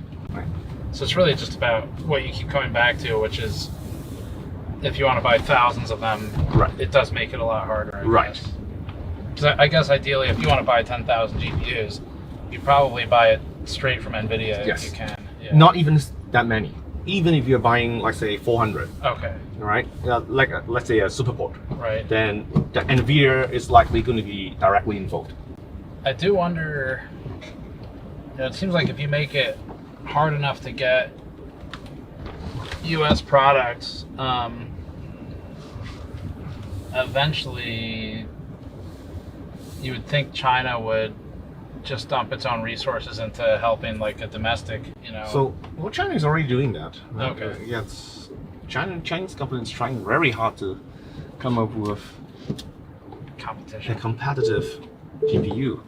All right. So where are we going? What's this place called? This is a shopping mall called Dragon Center. Watch your belongings. I did lock all the doors, right? But that's just me. I mean, okay. I asked him if it's safe to leave it in the car, and the first time we say it, he is watch your belongings from the police. I mean, they're priceless too. I mean, pretty transparent. Oh, this one. It's a parallel import. Parallel import. Where is it? 平衡进口. Oh. Parallel import. What does that mean? That means not imported by an official distributor. So like kind of what it practically means is smuggling. Smuggling. Yeah. Right. So what are their prices? So the cheapest one. Cheapest one it says is a silk tag. That's a big price difference. Yeah. Almost 2x. But the ROG ones are always expensive. Yeah, but it's not worth that much, you know? Like the price difference, I mean. I guess when the supply is one. Sure. Yeah. One that someone maybe brought in from another country, I guess. Oh, that's interesting too, like if they have to account for cost of like plane tickets and stuff. So that Astral is $5,223 US. So it's the cost of it's the cost of like almost two 5090s at home for us. Is it even in stock? The cheapest one is, I think it's about 3,000. 24, so yeah, 3,057 USD. And that's not like, that's pretty close to the average price. In the US, the average price is 3,050 right now. It's actually like the same. I see they have the 5080, I guess, is still okay. It's not banned, right? So. Yeah, but I think it's, if I remember correctly, the 5090D wasn't that expensive. So it's probably the price has gone up. Right. Yeah, because I mean, it's like more expensive than the cheapest 5090. Yeah. Interesting. It's possible that it still comes with warranty. Like these ones probably have no warranty at all. But no, I mean 3 years Hong Kong warranty. I think what that means is that the store promised that they're going to help you. Right. But I think these ones, the 5090D, they were imported back when it's legal. Right. So they still, I think they actually have official warranty. That's actually, yeah, that's a good point. I wonder if you bought one when it was legal, if you still get support. Yeah, I think that's the case. Yeah. At least that's the case with our data center GPUs. Okay, that makes sense. Oh, there's the D. The D is banned now. Yes. They can come out with DD or what? DV2. Yeah. I think the price has gone up. In like now that it's going to be banned. Yeah. It's interesting. You can buy a 5090 FE here. Yeah. I mean, but it's supposed to be banned, right? Yes. But you can just buy it retail in a store. As I said, it's not illegal to buy them. Right. But I guess what's surprising me is how easy it is to buy them. With the right price. 36,000 HKD. That's pretty expensive. That sounds expensive. That's like 4,000, over 4,000 US dollars. Holy shit. 4,600 US. Right. Wow. See? Yeah, but you can get it there. So I guess the main impact then of the ban is the price goes up. Yeah. Any idea how they get their 5090s? Same way you do? Same way how the high-end GPUs get moved in. Okay. Although I think for these ones, there's a chance that it's actually directly moved in from other countries. You think one by one, I guess? One by one? I think so. I've heard that some students would do that. Okay. Like, buy one from Best Buy. Right. Move it back. Right? To a third country? No, just straight back to... straight back, okay. Straight back. Right? I mean, if it's with a premium like that... Do you happen to know, I mean, that premium's great. They can double their money. Right. Is there, do you happen to know, is there any law against bringing it in for personal use? In Hong Kong, no. I mean, like, from the US. Like, if customs stops you, but I guess they would have to find it in your bag, so they'd have to search your bags. It's pretty unlikely, yeah. And you're relying on the customs officers knowing that this particular model. Good point, yeah. That is a good point. And then carrying. Like, if it, yeah. Okay. I really don't think that's going to happen. Right. I guess that's how they get in one by one then. Probably 550s per button in China. What's that? We only get a 5090D stock. So the 1590, the Founders Edition, maybe not in stock. Yeah, we directly order from other countries. What's the most popular card? 90. No D. Always come from Australia. And the second one is Taiwan. Oh, so the 90 normally comes from Australia and Taiwan. Yeah. Can you buy bulk, a lot of them at once, or is it just one at a time? Very tricky is that almost you can order from mainland China. Yeah, you can buy a lot. Oh, mainland? Yeah. For 90? Yeah. Okay. Recently we got the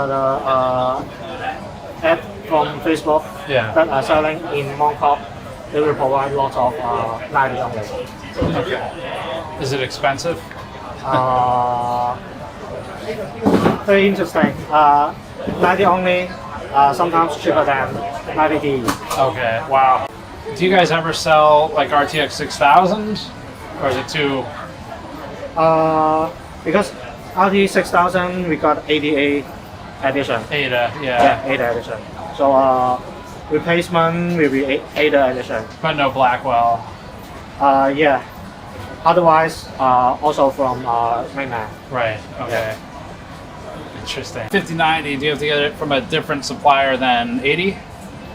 Some models yes, some models no. Okay. Okay. Because the card problems, the distributor only can send back to the original page. Got it. Yeah.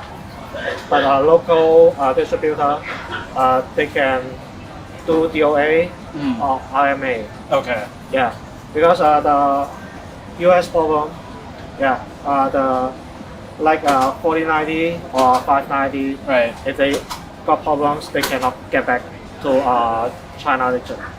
Do you have any idea how the mainland suppliers get the 5090s? No idea. No idea. Yeah, because too much supplier.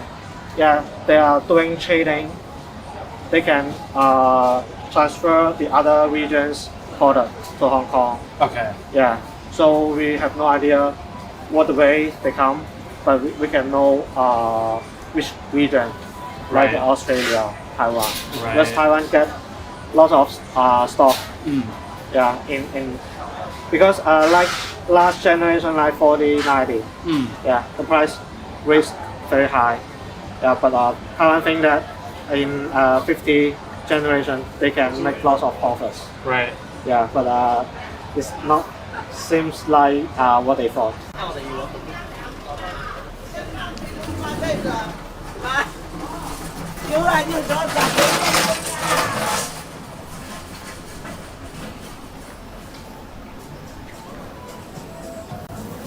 It is still funny to me, just like the how much it flies in the face of U.S. export control that you can just walk around in a public-facing mall and buy a 5090. Now, given that it is very expensive, but it's not like you just can't buy it anymore. So I guess if you really need it, you can get it. And I really don't think locals think much about buying the GPU, these GPUs other than price, right? It's expensive, but the fact that there's an export ban, I don't think crossed the mind. They don't really consider it. Yeah. With that, we wrapped our first full tour of Hong Kong. The city was impressive and filled with character and culture and GPUs, apparently, because one of our next stops sent a message the night we were planning to hitch a ferry to Shekou Port in Shenzhen. He told me they had just received a batch of GPUs to their Hong Kong warehouse and that they were en route to their Shenzhen facility and that we could buy a GPU as soon as tomorrow, as long as we wired him money immediately. That seems like the responsible thing to do, and because it's fully above board as a buyer, and because he also texted me a photo of an RTX Pro 6000, which was very intriguing since it's Blackwell, we decided the best way to learn about buying export-controlled GPUs in China would be to just do it. So far, all the contacts we spoke with were aware that some form of factory repurposing, theft from the line, QC reject repurposing, repair, and actual by-hand smuggling are involved. But none of them knew for sure how the GPUs actually move. To get closer to the source of the movement, we decided to wire those funds and get an address. You there? Steven. Yes. Is this Steven? Yeah, how's it going? Oh my god. Alright, you ready? I'll help you here. Yeah, so I've got $3,289 going out. Perfect. Yeah, that'll be from the GN account, and then it's going to and their bank, and then account number is Swift, I guess is what you need probably. Okay, good to know. I will get this done for you. Perfect. Okay, thank you. All right, have fun. Be safe. Thanks. See ya. Bye. We'll see if the money's gone in 2 days. So that'll be our next adventure. We packed the hotel, said goodbye to the famous Hong Kong junk boat, potentially said goodbye to $3,000, and boarded a ferry to Shekou port. But we're gonna take a quick detour in the story here because we have a source who says he has more information on how GPUs get into China. So before checking with our GPU middlemen and our fence, we're first gonna meet up with someone else.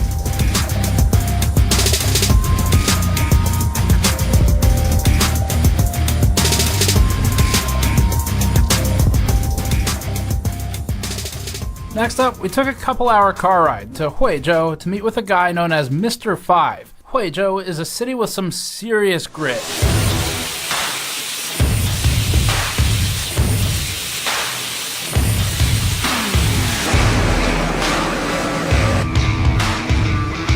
The city has grown to take some of Shenzhen's factory industry as it's been pushed out over the years with Shenzhen's expansion and as it's turned into more of a metropolis. This is a complete 180 from the finance hub that we were just in. We've spent a good amount of time at Huizhou over the last decade, mostly visiting case, painting, tempered glass, bending, and tooling factories, alongside those for heat sinks, like for video cards.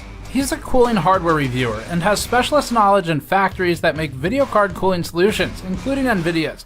This experience allows him more access to information about the peculiar relationship between the factories making the cards and the companies that, on paper, can't sell them to the country where they're made. We instantly related to Mr. 5 for his own editorial dispute with Nvidia's review sampling process, where we've both felt that the company seeks to control review direction.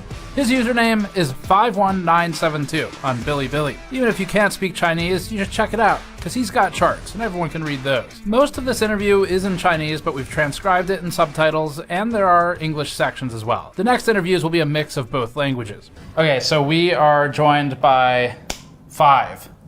That is his English name. I noticed when we came to China in SEG E-Market, I noticed a lot of 5090s。从我在赛格，深圳的赛格的时候，对，赛格电脑城，对，注意到很多5090，对，所以他们怎么进来中国？哦，怎么来到中国？对，是这样，就是中国本来就是芯片和散热器的制造地，它制造很多5090，这是第一。第二呢，就是虽然中国的大陆是就是国外对中国大陆是禁止销售5090的，但是中国内部并没有禁止5090。然后还有就是中国和深圳和香港很近，他们只有一道海关，很多人他可以从那边，从香港或者是从其他地区、其他国家，比如说美国、日本、新加坡等等地方可以购买，他们可以人肉背回来，就是自己携带回来，这是在中国是不违法的，他们是可以购买的。那当然还有最后一个就是可能会有一些人他为了牟利，他为了赚钱，他会去选择走私的方式，然后通过一些特殊的渠道把这些东西给带回来，是这样子。Do you think most of the banned GPUs come in one at a time? 你觉得大部分的北京的 GPU 他们一个一个来？它有很多形式了，就是我们中国有一个特殊的职业叫做黄牛，它可以每天往返多次，它可以每次都带回来，它也可以去组织人，就是大家一起去香港购买，然后赚差价，可能一张卡它会有500人民币到几千人民币不等的这样的一个差价，然后会通过这种手段去外面去购买带回来。那这种行为，严格意义上来说可能是违法的，但是，总是有操作的空间吧，应该这样解释。然后它可以组织不同的人去从我们深圳到香港，或者是到其他的国家地区，然后购买回来。当然了，这里面还会有一些其他的渠道，比如说，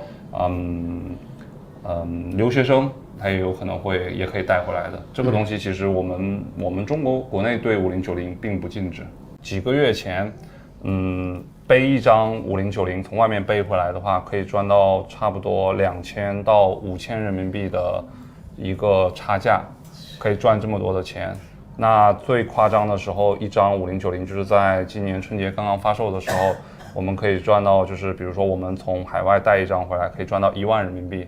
所以对，所以就是它的利5090吗？对，一张就可以赚到1万人民币。所以很多人都会觉得，我如果出国有这个机会，就一定会额外买一张回来。那中国的5090只有从5月份、6月份开始，它的价格才在下跌。那现在的话呢，它距离 MSRP 还是有一定的差距的。它现在还是卖到，就是一些 AIC 的一些次旗舰型号，还是要卖到22000元到25000元左右。所以它还是有一定的利润空间的。所以就是因为中国有一句古话嘛，叫做天下熙熙皆为利来，天下攘攘皆为利往，就是大家都肯定还是最主要的目的就是有利润可以赚的。然后还有一个点就是，刚才忘记跟你补充了，就是很多5090它其实是中国就是 Made in China， 它其实就是本土制造的，所以有一些品牌方它为了去处理这些芯片，为了不去走很长几个月的海运，快速回笼资金，因为我们知道从中国到美国如果要走海运的话，可能要1个月2个月，很浪费时间。但是它如果在中国本土销售的话，本土消化的话，它会很快就可以被这里就可以转化掉，就可以卖掉，所以它没有资金压力，它就会选择在中国就地就解决了。It seems a little bit weird that these products are made in China. They're made here, but technically they're not allowed to be sold to here.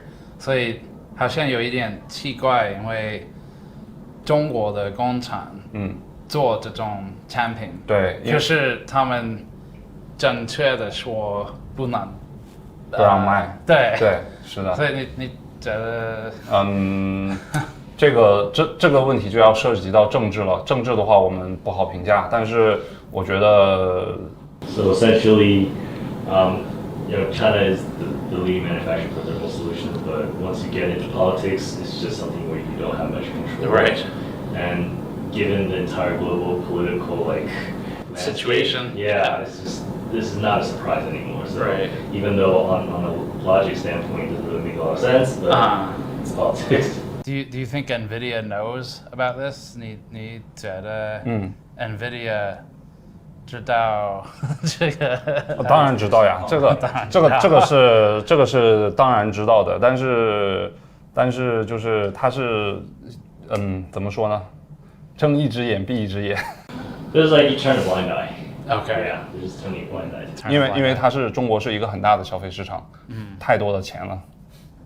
Okay. It's too much money to be made, so they're not going to address it directly or acknowledge it, but they know what's going on. Do you think Nvidia would want to stop it? 不会。No. 不会。Okay, cool. 最后一个问题是，如果我们的 viewers 要找到你的哔哩哔哩，他们应该去哪里 ？Where should they go to find his channel？ 哔哩哔哩搜51972就可以了。51972。5。谢谢。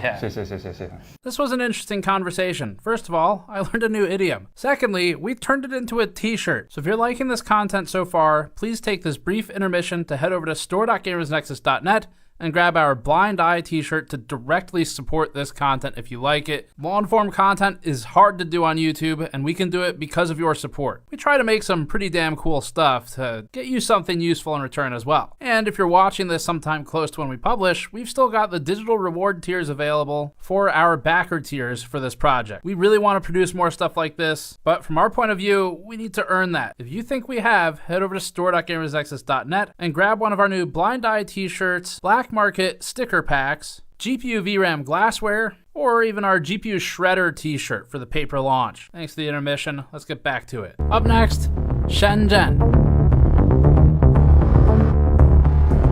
Our first stop will be in Shenzhen, Bao'an, to meet with a trading company that sits between Hong Kong and Shenzhen warehouses. They're the trading company's trading company, and we're buying an RTX 5090 from them. If they exist, hopefully.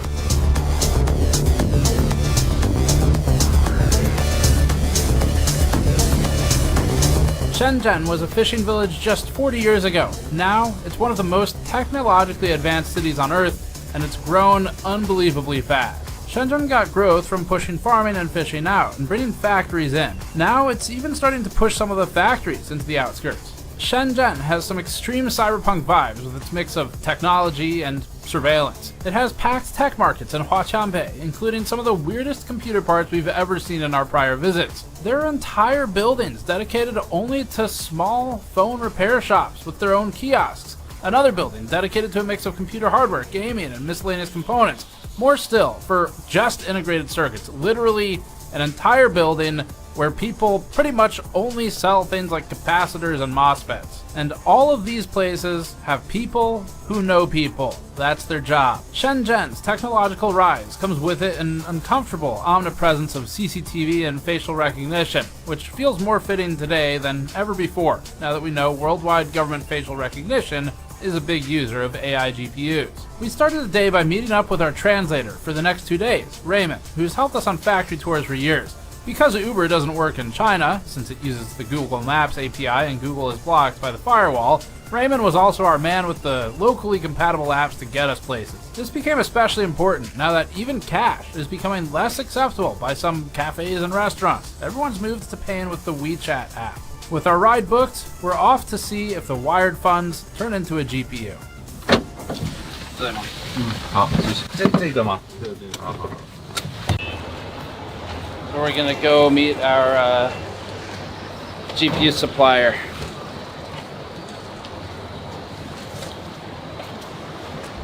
These guys seemed to understand that we're media and we wanted to film, but we weren't 100% sure. So we walked in with the cameras off, and once we established that, we proceeded. Like, would one of them want to talk with me about just buying and selling GPUs? Or Yeah, 可以，就是 can't show their face. Oh, okay. Yeah. And our company name. Oh, okay. So you don't want... 因为懂的。Yeah. Okay. So we can talk about it, but don't show face or name, I guess. Yeah. Okay. Face or name or company. Okay, but talking about it's fine. Talk about it is fine, yeah. Okay. This is the card, I guess. This is the one that... Yes. That I bought? Okay. Can we record this? Yes, yes. Okay, yes. let's do that. 是新的吗? Yes. Cool.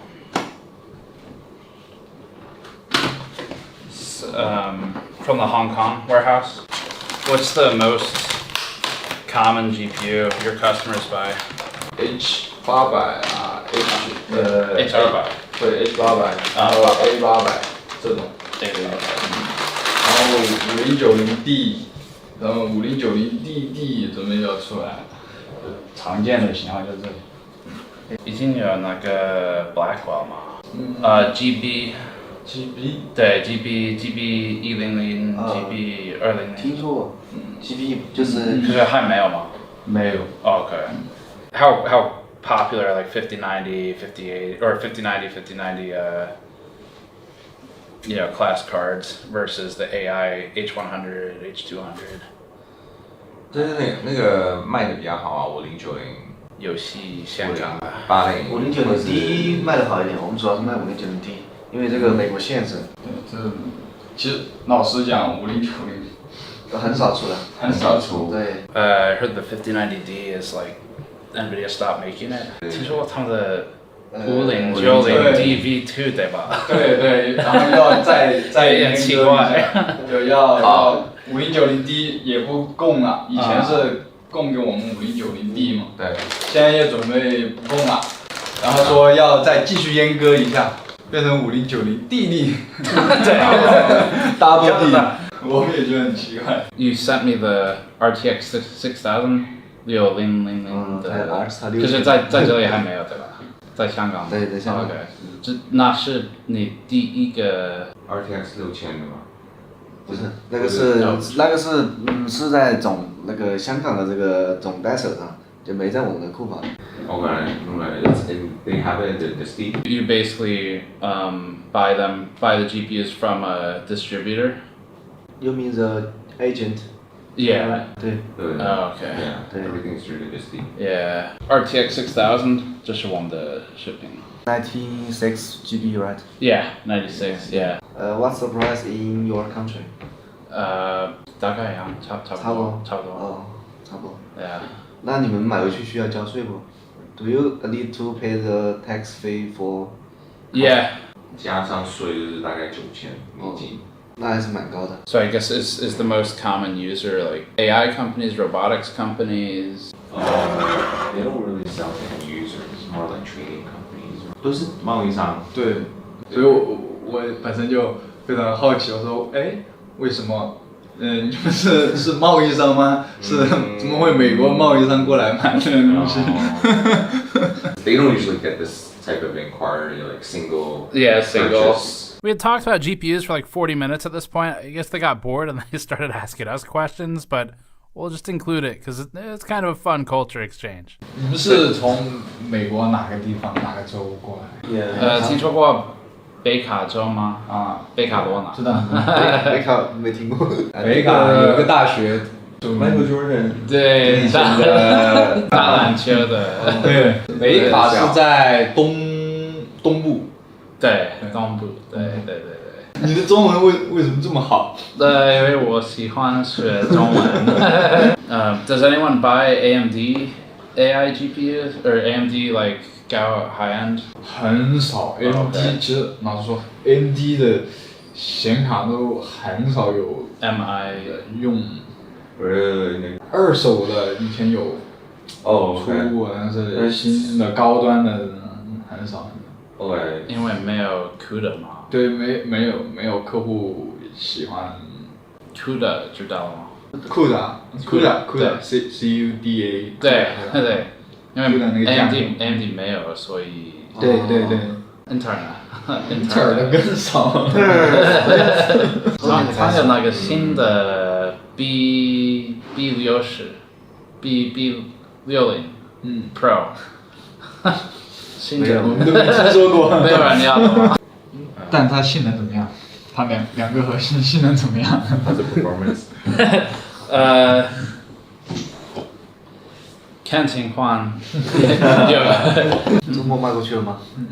没有那个限制，没有限制，没有。There's no restriction. Correct. Yeah， 没有北京的。但是我没用过。They said that Nvidia sells them to distributors, I guess, and then they get distributed into here. Okay. Do you think Nvidia knows about people buying and selling the banned GPUs in China? Like, are they aware of that? Do they try to stop it? 对，就是他是这样，可能就像睁一只眼闭一只眼，他知道是有卖，但是他明面上他会讲不要买。They know, but they're like, yeah, you guys can sell it, but we don't want to know about it. Yeah, we don't want to. Like 睁一只眼闭一只眼。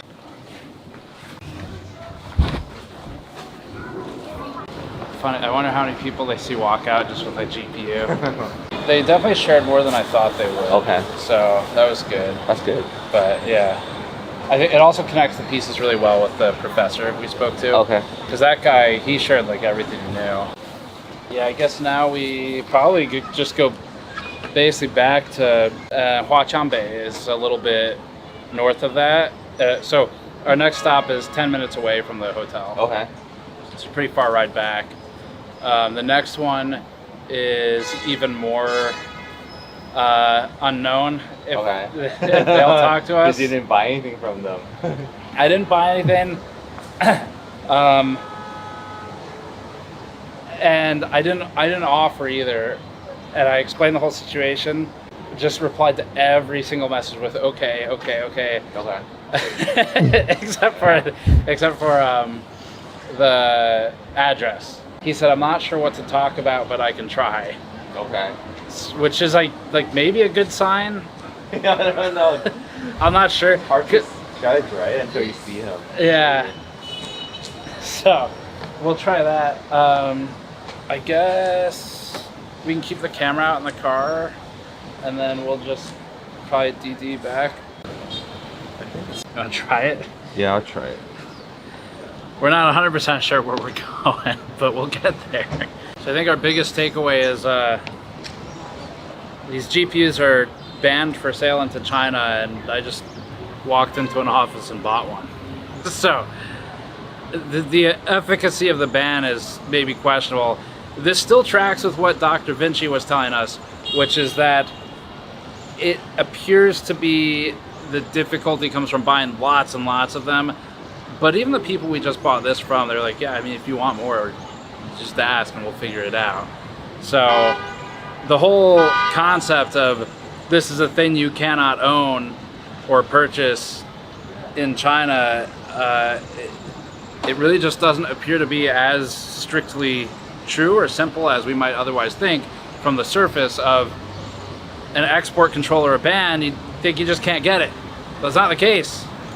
You can get it, and it's not even that much more expensive than what I would have paid in the US. In fact, their RTX 6000 Pros are the same price, actually cheaper after taxes in the US if you buy it here, and that's also export controlled. So that's our that was our adventure getting a GPU. Move on to the next one. The most important thing we learned here was where to go next. Just like the ants moving the GPUs piece by piece, we'll have to collect our information piece by piece. Recapping the parts of the hour-long conversation more efficiently and in one language, the company said that some cards have become more difficult to get, but they can still get them. And more expensive or not, it is the reason that their job exists. The fact that they texted me a photo of the brand new, at the time, RTX 6000 Pro Blackwell card, the very same one that we just bought for $8,500 in the US and that was hard to get at home, shows that this company and their distributor are resourceful. Their price is $8,600 US, which is actually cheaper when factoring in US taxes and shipping. So the ban isn't stopping them, and the 6000 Pro is a serious AI card with 96 gigabytes of memory. It's banned, and it is definitely in demand as well. This company isn't used to a single GPU sale like ours today. It mostly transacts with other trading companies in high volume. They interface with a Hong Kong distributor to bring the cards into Shenzhen, moving it across one more border, another ant in the chain. That meant they could connect us with their distributor, which would be familiar, we were told, with where we could find smugglers to talk to. But this company itself neither knew many smugglers directly, nor knew many end users, and that's okay, because each link in this chain will get us one ant closer to the information we need. So we took note of their information on the distributor and the smuggling side to use when we got back home. Seemed like a conversation to not start until after US Customs, and then they helped point us toward our next stop. Up next, Huaqiangbei.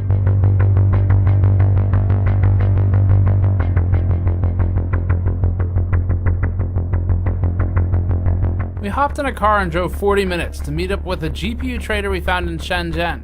Huaqiangbei is home to the world-famous SEGE market, or SAIGA, where we've found some of the strangest computer parts we've ever seen in past videos. Huaqiangbei has the highest concentration of technology and integrated circuits and electronics in the world, with a never-ending maze of multiple disconnected, multi-story malls specializing in all electronics. If your life depended on getting a complete product made in a single city block, Shenzhen Huaqiangbei is your best bet. Fortunately, this time we'll be with this guy. This is Vincent. His profile picture on a messaging app is Van Gogh, so he has a sense of humor. This guy wheels and deals with dozens of GPU trading companies near the bustling Huaqiangbei Plaza. He has a reputation around here for being the smooth talker.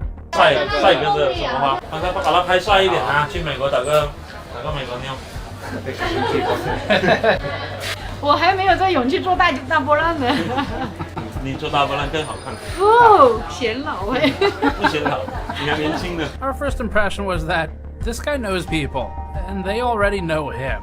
And that's what we need. Vincent generally seems to have an attitude of getting shit done. But before we met him in person, we had some concerns going into this that it would be fruitless, or that no one would even be there to meet us. Alright, so our second location to try and talk about GPUs for this one. No idea how this is going to go. I've been talking with the seller back and forth for a couple weeks, and every single response is 2 letters, okay. And so I don't know what that means. Raymond is going to try and explain the concept. Okay. See what I'm dealing with. Alright, let's go.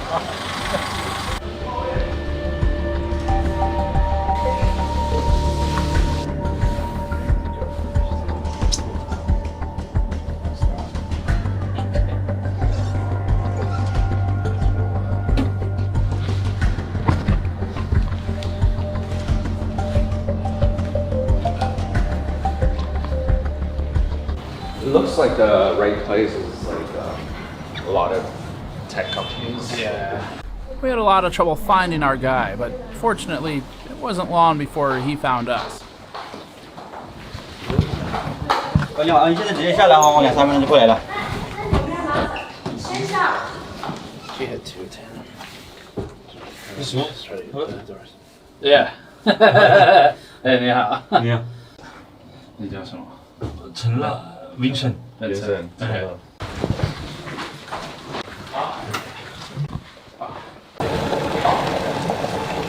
啊，所以你有在卖这个 ？He's pretty open about it. Okay, Yeah, cool. Whatever he knows. 那谢谢。没事，但是你要说英文，我的英文又不标准啊。你会说英文吗？英文说不标准的，没关系啊。不很一般。在哪里学英文？在。我就跟客户正常就贸易学的那几句，你钱给我货给你那种啊。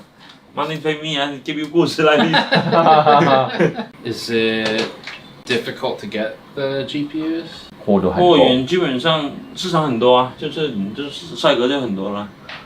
你这里就很多啊？是赛格，前面赛格市场。哦，赛格市场 ，OK。对。Feel like there's a lot of stuff inventory. At SCG. So does he like just buy and sell? Is he a trading company? I guess. Yeah, he's a trading company. Trading company. Yeah, 对，贸易公司对。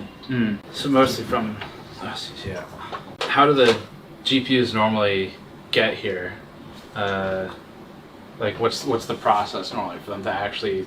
Because 因为这个 high-end GPU，high end 怎么说？高规的比较高规，所以高规的 GPU， 现在是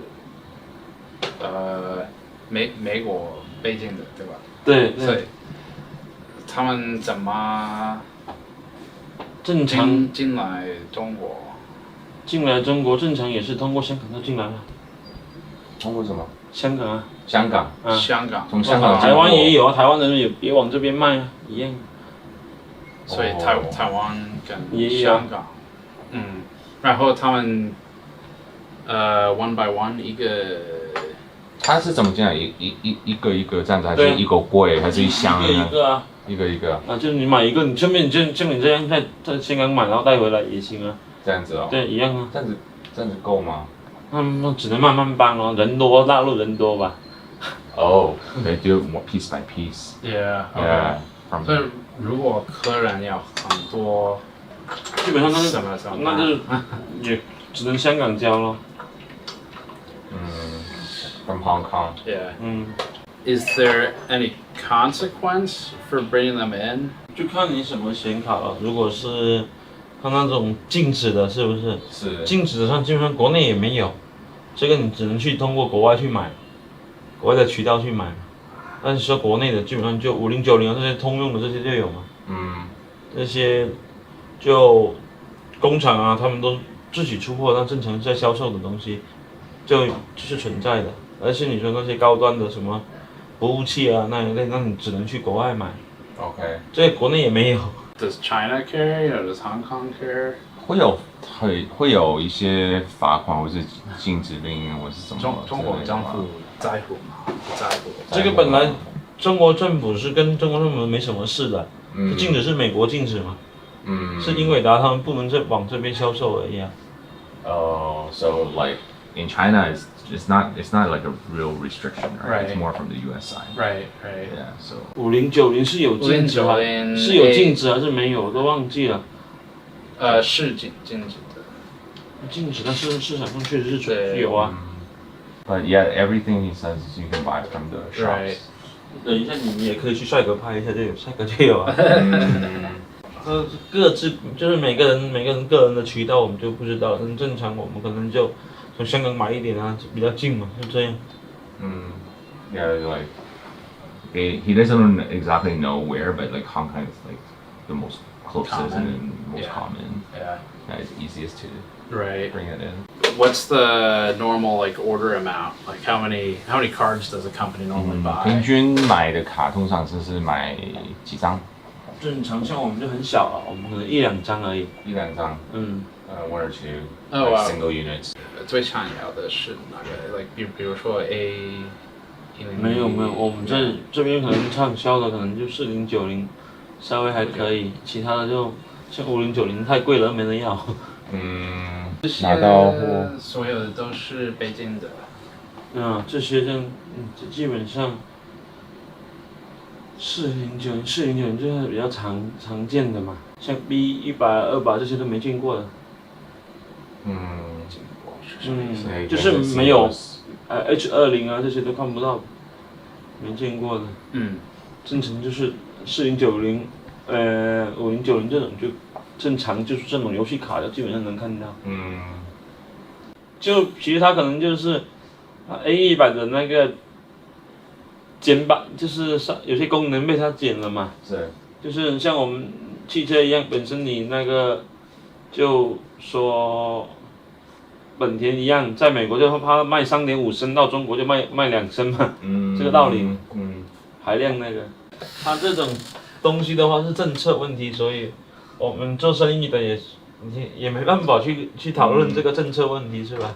他们怎么那些什么原因呢？我们也不清楚，那只能说，对于我们来说就简单，那市场贸易就是有货有什么货可以卖我们就卖什么，不能卖我们也没货。这是你自己的公司吗？对。OK。所以你多久做哪种工作？你做这个工作多久？做这个工作就10来年了吧。听得懂我的不好的中文吗？没事，10来年了吧。18年。10多年。10多年。10多年。OK。你应该就是好喝。它简单，北卡我知道，好像是北卡有个大学很出名，出很多球星是吧？知道你有看篮球。Michael Jordan。北卡好像。Does he need to make any trips to SEG to buy stuff that we could potentially go with him for? You know what I mean? Like if he has any need to go to Saigo to buy stuff, would he be interested in us following him to accompany him? Yeah. If you could find a soft way to present that, I guess. 可以啊，可以啊，你 go with them. 我们带你市场逛逛，这个很简单。Oh, okay. Okay, I guess if we see like some of his favorite spots or spots he thinks are the most interesting. Yeah. Yeah. Okay, cool. Yeah, that would be cool. OK. 可以啊，感谢。那我们过去啊。Is it walking distance, do you know? Yeah. Oh, is it really?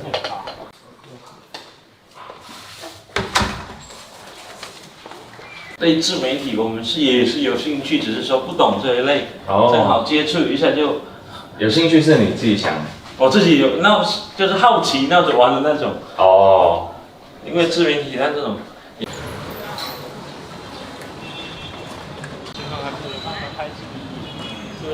Vincent led us over to various large wholesale and consumer retail markets. His office is about 10 minutes away from SEG E-Market, which is his daily haunt. There's one peculiar detail in all of this. Vincent has customers both in and outside of China, but his foreign customer base is relatively high. He mostly deals in RTX 4090s, which seems to be a trend, as you'll see with our smuggler contact at the end of this. That means Vincent is buying 4090s that either never left China, but were supposed to, or were likely illegally exported to China, which would mean he is then re-exporting them to his foreign customers. It's like an infinite loop. He's an interesting guy. He talked about multiple business ventures in Uganda and Kenya. He said he went to Kenya before. 对吧？肯尼亚、乌干达、东非就东非5国那里。Uganda 为什么要去？以前是想去那里做生意的，去卖那个内衣的。He said he had a business there before. 想去还是去考察了？去考察。He wanted to go there and start a business there. So he was like looking around and see if there's any opportunity. 然后后来为什么没去？那边的人太穷了，消费根本是消费不起。He's like the people couldn't afford it. Like the things that he wanted to sell was out of the market range. Okay. Too expensive for the locals. Yeah. 反正你现在去家里也没人。我们现在还有一个老乡在肯尼亚开牛肉店。牛肉店。火锅，开牛肉火锅。火锅。He used to work as a shopkeeper in the mall itself and would interface with factories or anyone else who wandered in. Just talking about his business. Yeah. Yeah, it's pretty simple to set up the business and start running a company like his. Right. So low cost, and then it's like also like very scattered. 以前都是做市场做柜台，跟他们那种一样。He used to own a shop in there. Oh, really? Yeah. 这边是卖电子的 IC 的啊，这边就是卖手机配所以件的。这边是 IC 的啊，这边是 Hello。哎呦。在市场。你觉得他们在乎我们拍吗？应该不会。OK。不可以拍是吧 ？OK。那就不拍，就是让他不拍就好。OK。关过去就好，不拍。 OK， 好。那关掉。You can put it down to the side. Did they let you do it last time? We snuck around them Oh, last really? time. Yeah, we looked for them, then we went around them. Oh, wow. These days, he's closed shop and is a buyer instead. He mostly takes orders online, doesn't keep much inventory, and just walks across the street when an order comes in that day. It's basically like a concierge GPU pickup service. 卖显卡。4090D，4090。对。卖显卡的。所以你有客人想要这种 GPU 的时候，你来这里对买的吗？对啊，他们给你特色的价格吗？都差不多市场价。OK。Because you can just come here and pick up your stuff, and then once you get an order and just, Right. once you get the order online, then you pick up the stuff Come here get it, and yeah. sell it. So he doesn't have to actually put down any of his own money to keep stock. Okay. This I think I've been to before. 这是帅哥嘛，卖笔记本啊，卖电脑啊，这门是。另外一层就是显卡。Guard, camera down. 所以你在这里有最喜欢的商店吗？我们就以前矿机的商店基本上都矿机 BT miner BTC miner BTC miner. Okay. Vincent did what we soon learned he does best, which is connect us with people. He brought us to a friend of his who sells Bitcoin mining hardware and GPUs. 他们这种是做自媒体的，不是现在跟他们搞试试看的，他们在老外玩自媒体怎么玩。你好。英文讲那么好？没有啊。你有5090吗？5090有吗？就是好奇经常多少钱？This is where we learned the relationship. She thought he was bringing us here as customers, so she didn't want to share his cost with us. She said it's up to him to tell us what the price is, and then she'll tell him the cost. 我等一下我发给他。你直接跟他说是没事的。我看一下帅哥的。Okay. Yeah, A1000. What? A1000. 现货多少钱？ Where's that?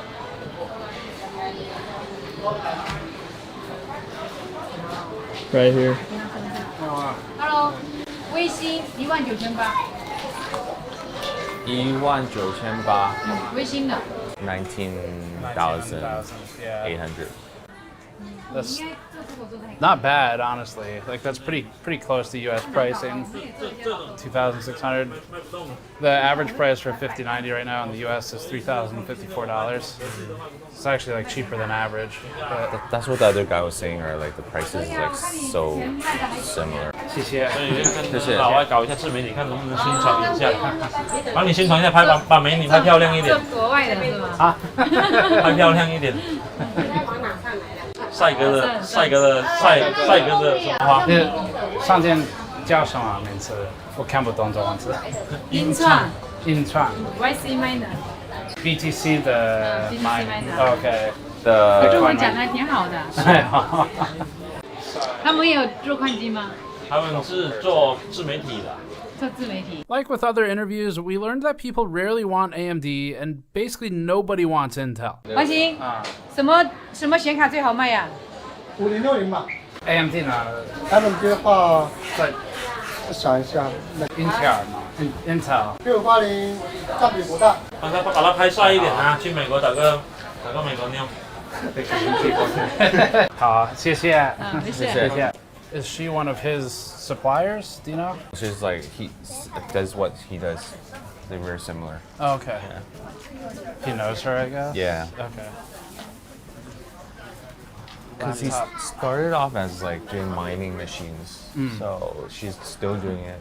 We told Vincent that we were getting ready to travel 6 hours north to check out a GPU repair shop that buys small components for not only repairing broken video cards to keep them in service, especially the expensive banned ones, but also modifying and building new video cards that Nvidia doesn't make. He said he had an idea for us. IC 的市场，IC 也没啥好，没什么好看. He's like nothing special, but we can go check it out. Yeah.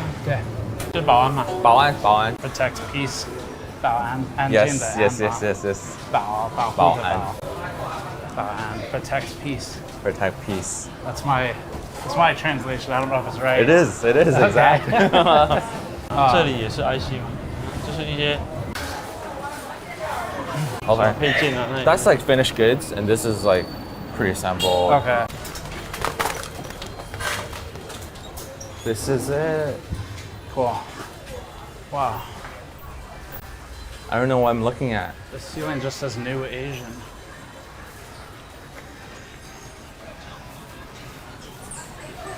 I don't think I've ever been in here before. This is cool. Yeah? Yeah. MLCCs, capacitors. You find those on GPUs everywhere. SMD, service mount device, DIP.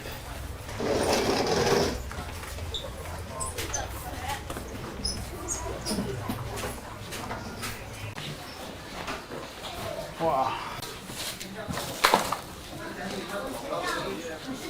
准备回捞一个버전呢，好像拍宣传片而已。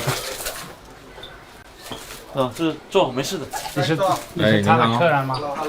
我堂弟。你好，你在这里卖什么？做这个IC 吗？IC 哪种？大部分都有。OK， cool。啊，你中文说的这么好。哎呀，谢谢。在这里工作多久了？在这里？对，在这里有10多年了。Okay, cool. 在这个地方。So he's their relatives? Yeah. Okay, cool. 堂弟 is one kind of relative. 这堂弟是你爸爸那边的。我爷爷的爸爸的兄弟。你爷爷的爸爸的兄弟。对。No, they start selling on like across different platforms. Like so, it's more like e-commerce. Okay. Do they sell on Alibaba also? 也不是。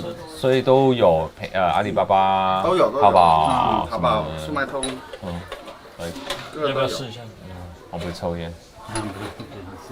你抽。但真正的说采购是工厂。工厂。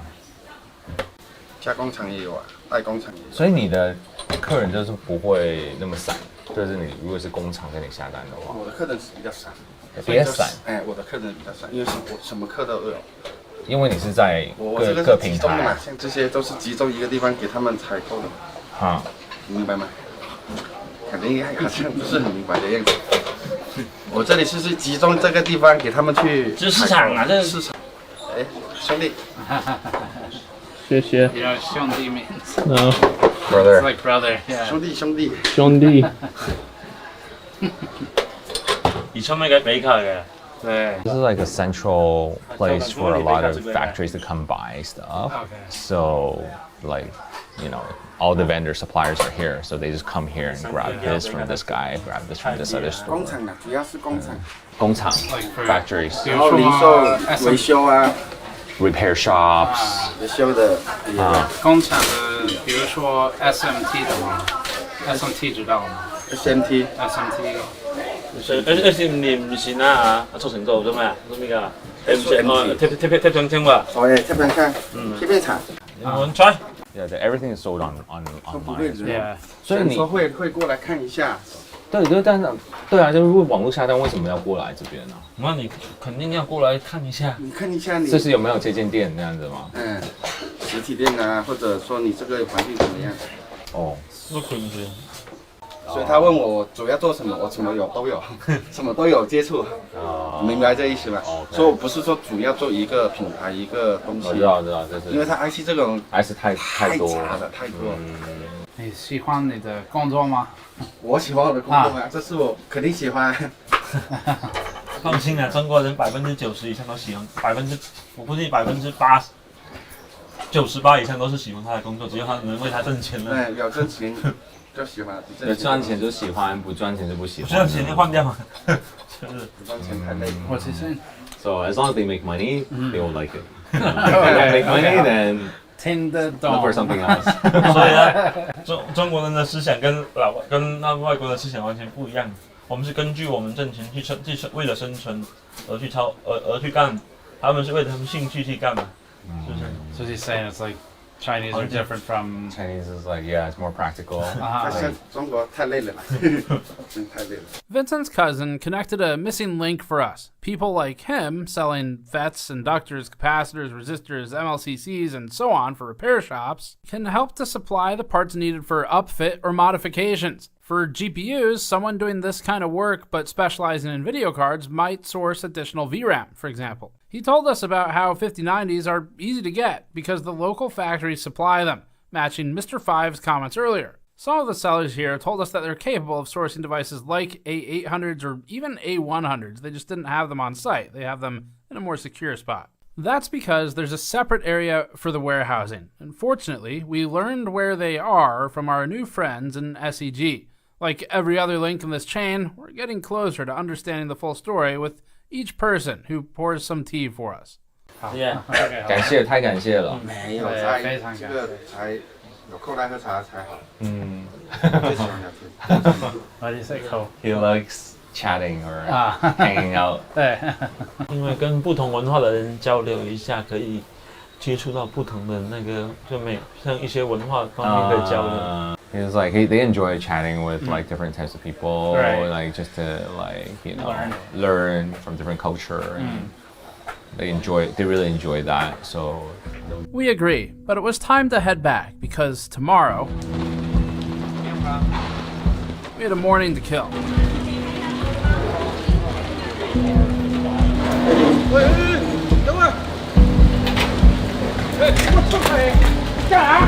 We wanted to find those warehouses to figure out how many GPUs there are. This seems like the right area. You can like breathe hot air on it and it'll help equalize it.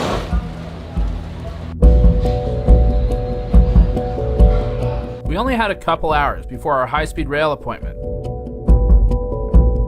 SEG's guards have never been particularly friendly towards filming to begin with, but ultimately, they're not police. The worst that happens is we get asked to leave. Besides, there weren't any signs saying we couldn't be there.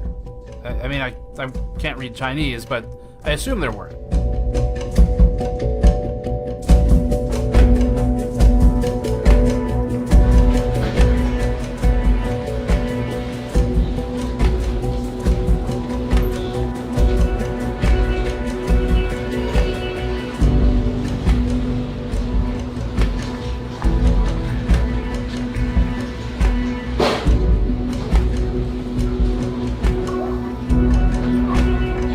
Freight elevator looks promising for the warehouses. Yeah.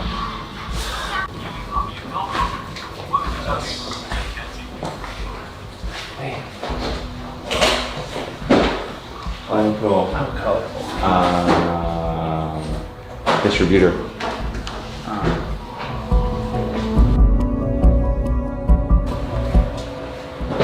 What you were thinking? I was thinking of like warehouses like the States, racks and racks, like Costco. I was imagining that. I think we got our GPUs to the left and these cartons. If they don't have it, they come here and they buy it from these warehouses which are on the upper floors in the building. They just have a carton. There's like probably a dozen tall and about the same deep cartons where each one should have 5 or 6 cards in it. And then all those feed into Saiga and they get distributed to the Alibaba sellers like Vincent and then get sent out from there. So it's a lot of GPUs. Not all of them are banned, but I did see a couple 5090s. So. motherboard. Yeah, motherboard. Yeah, I just didn't expect this. It was this like kind of secretive. Yeah. A little bit more mysterious. No lights. No.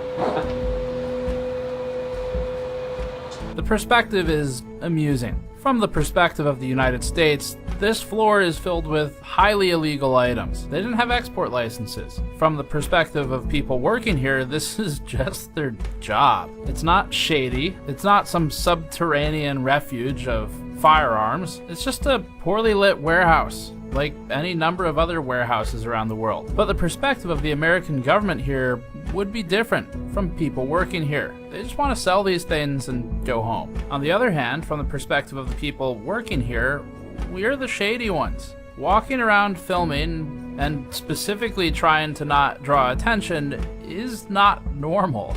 We're just noticing how nobody cares that we're here. Nobody gives a shit. And that is called foreshadowing. It's all individual companies, all these doors are different warehouses. Should we go up to floor 6? 6? So what you got? The feebleness electricity well.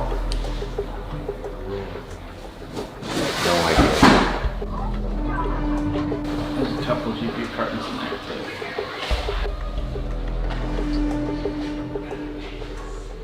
It was around here that we were asked to stop recording, so we didn't capture what they said, but it was "Ganshama, what are you doing?" Raymond smooth talked our way out of it. We gave our buhauises, and we called it the successful shoot. What did they say? They're like, you can't record in here. It's not like you have to get permission to record here. So Yeah. we're just documenting what we're seeing, just for fun. Travel vlog. Yeah, travel vlog. Travel vlog, yeah.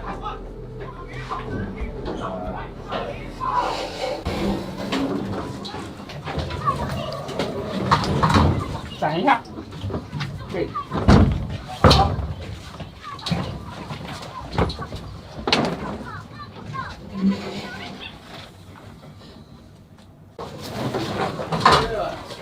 Yeah.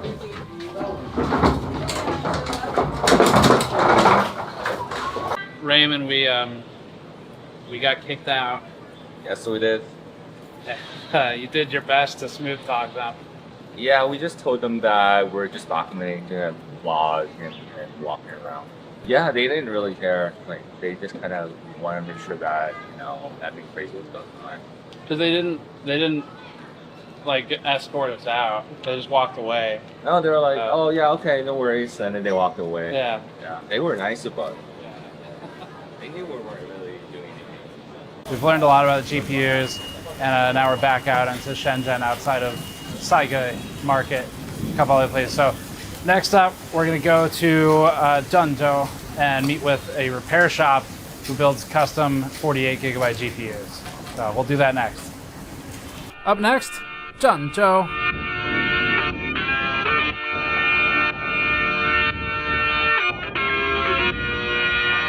We regrouped with Raymond and left Shenzhen, and we headed to the biggest train station any of us had ever been in, Shenzhen Bay, which is a high-speed rail station. For the journey ahead, we had a 5-hour, 50-minute, extremely comfortable high-speed rail ride up to Zhengzhou.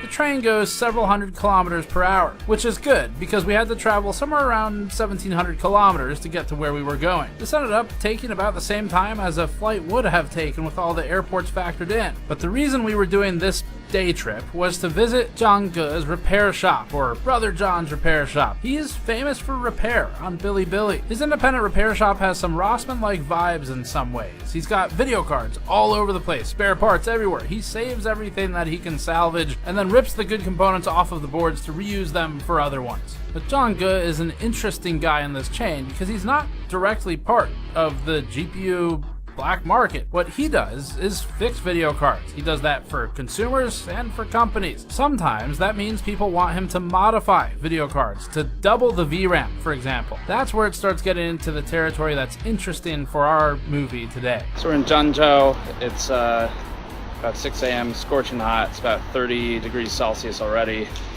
and just got breakfast. Now we're going to see our repair shop guy, check out the 48 gigabyte GPUs and see what he knows about the AI GPUs and how they get in. It's real fucking hot. We're just walking on the road to get the car. This is how you do it here. Or at least this is how Raymond does it here. I don't know if that's how you're supposed to do it. Okay. All right, so we are at John's repair shop. He's up there right now working on GPUs. You can see him in the blue vest. We get a pan up there. So we're gonna go in and work with them on counterfeit GPUs and 48 gig 4090s.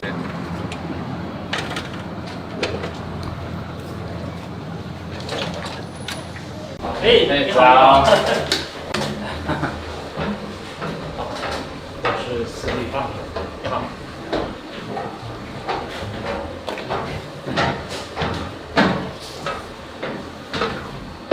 这是 Tan。啊，你好，你好。这是 Raymond。你好，你好。翻译的。好。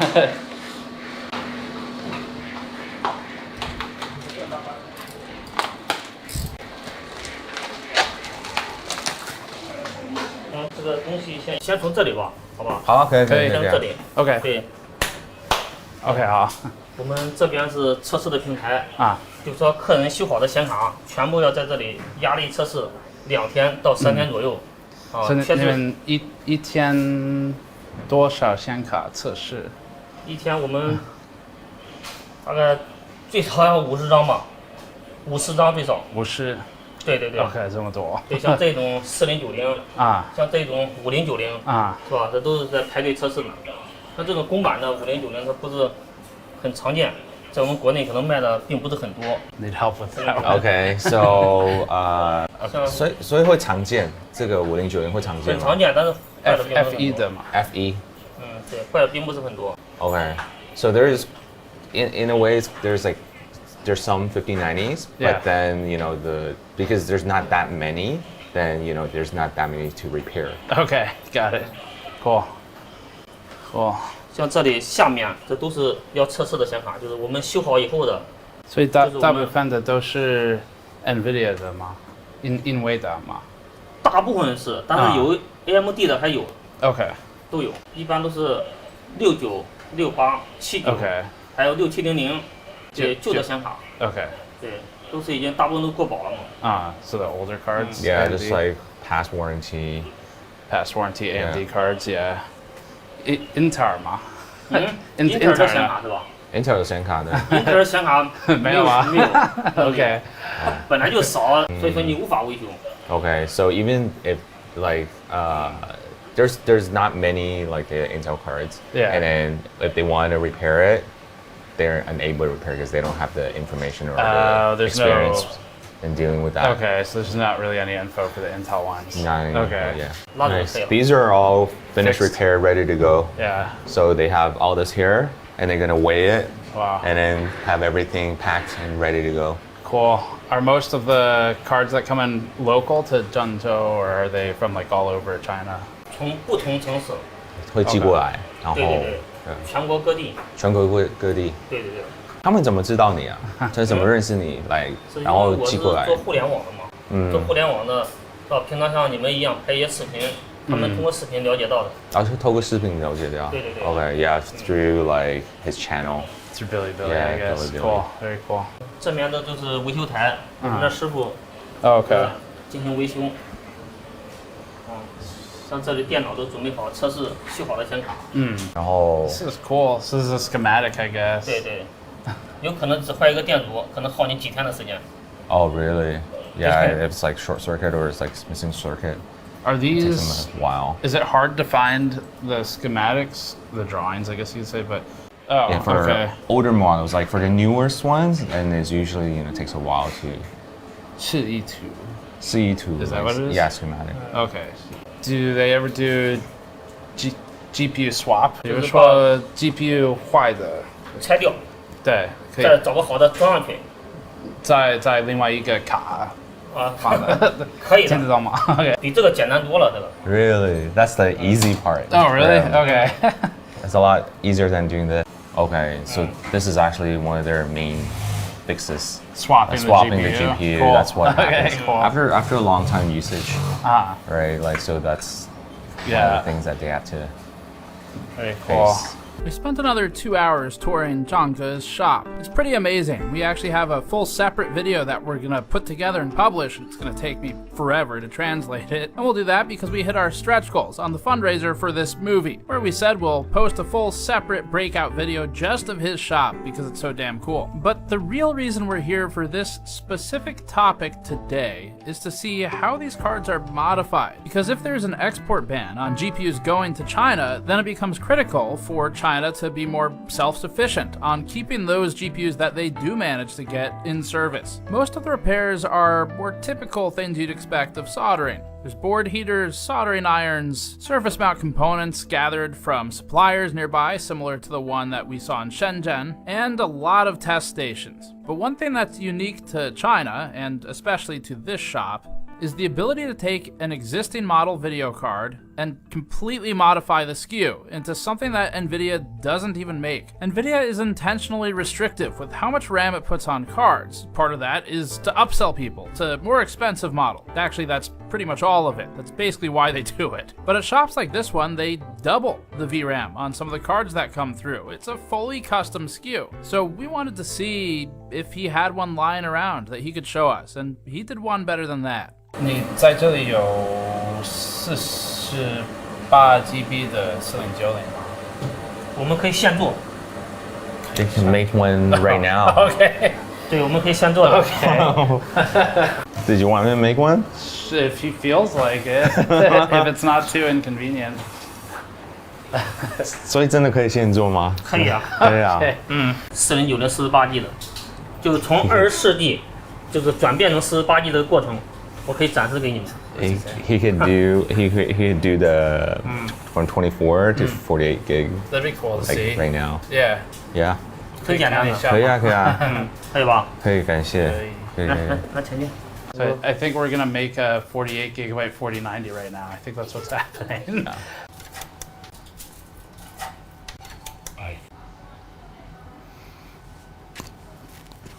好，这是我们点开这个 GPU 杠 Z。 4090 24G GB. This is a 24 gigabyte 4090 that's been through a lot of repair steps. So if we zoom in up here, they track the repair history on the card in order. So this is 1, 2, 3, 4, 5, 6 repair steps. The board's been through a lot.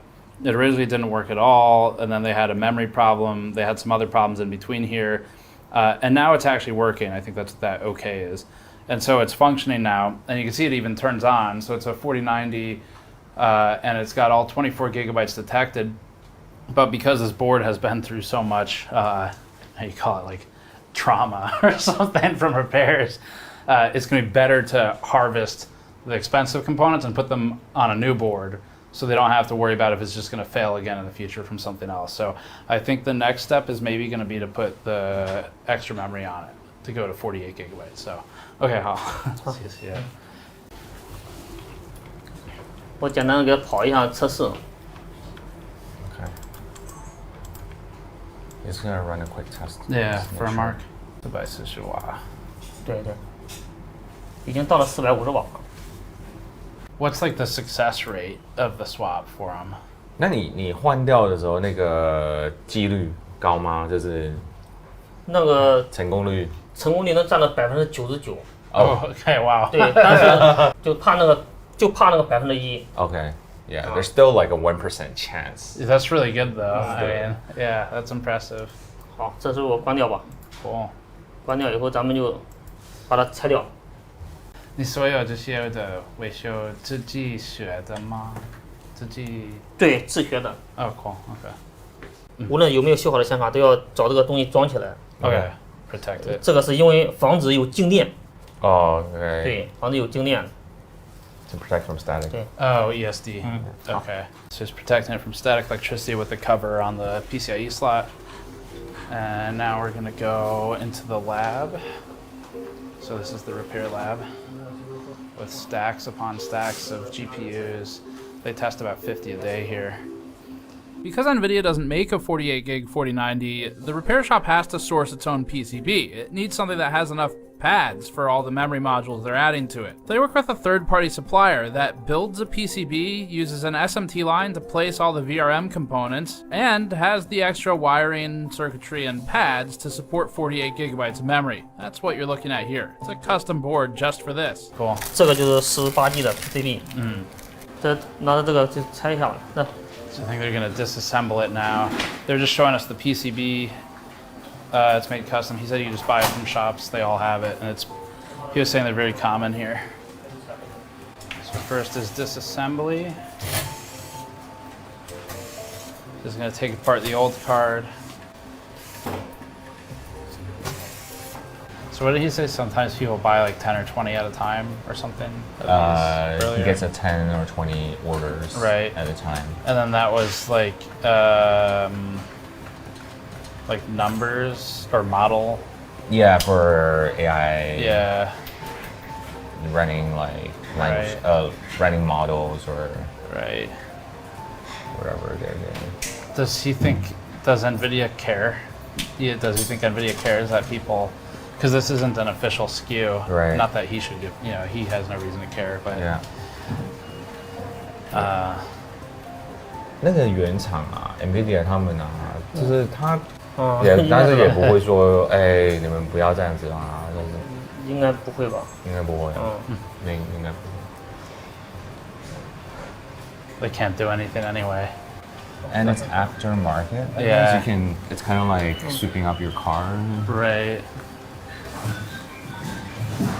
Sometimes NVIDIA blocks stuff. Okay. Like they'll do something in the firmware, the BIOS, to specifically try and like block a modification. How long does this step normally take? 这个常常需要大概多久啊？5分钟。对，5分钟就可以做了。比较快。So they're going to heat it up right now to 260 degrees Celsius. This is really similar to what we saw with EVGA. And just blasting the GPU with heat. Takes about 5 minutes, and then he'll be able to pull the steaming GPU off. All right, so now he's pulling the GPU. It's going to happen really fast. He puts it on just a metal stand.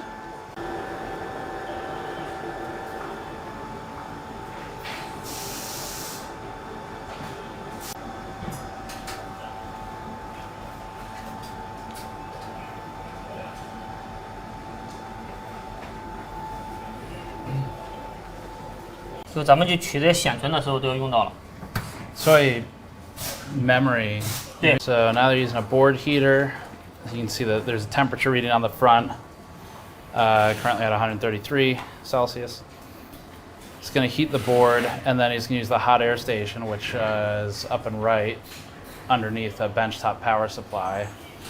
So that hot air station will be used to heat pinpointed memory modules and remove them without risking damage to other components on the board. And so this is what Louis Rossmann was talking about in our video about tariffs previously, the thing he sells, similar. So they keep the original memory modules, so he's going to pull these and keep them. And then they also have new modules they bought, sounds like just from Taobao basically, is a retailer here. And they're going to add those to the board. So they can double the memory capacity.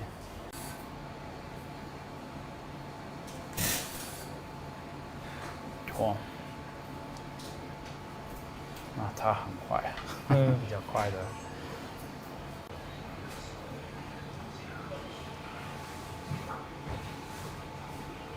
Wow. So the board heater's at 320 degrees, and the hot air station's at 396 degrees Celsius.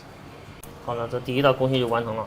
完成。接下来我们就把这显存核心给重做一下，放新的球。This part is done. Okay. So right now they have this template for the solder balls. So this guy is currently, he's cleaning it, looks like with mostly rubbing alcohol. That's a cool dispenser. So he's wipes it down. He's gonna pour solder balls into the template, and then use that to position it on top of the memory modules. They do 8 at a time, and that'll allow them to bake the new solder balls onto the memory modules, which they can then attach to the PCB.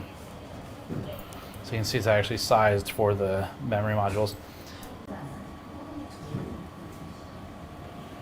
Looks like now he's already applied flux, and he's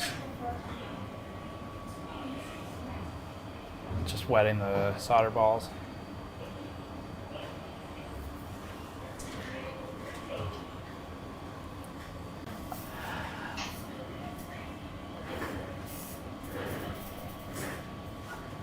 Okay, so now he's using a wick. So this is a solder wick. It's just a piece of copper that basically pulls off the excess solder, so he's running that over the surface. What do 48 gigabyte cards normally cost? Like, what do they normally sell for? 如果是48 GB 的卡，通常卖多少？这样子？应该是2万多人民币。2万多。2万多人民币。20,000 plus. 2,800 US. That's not bad actually.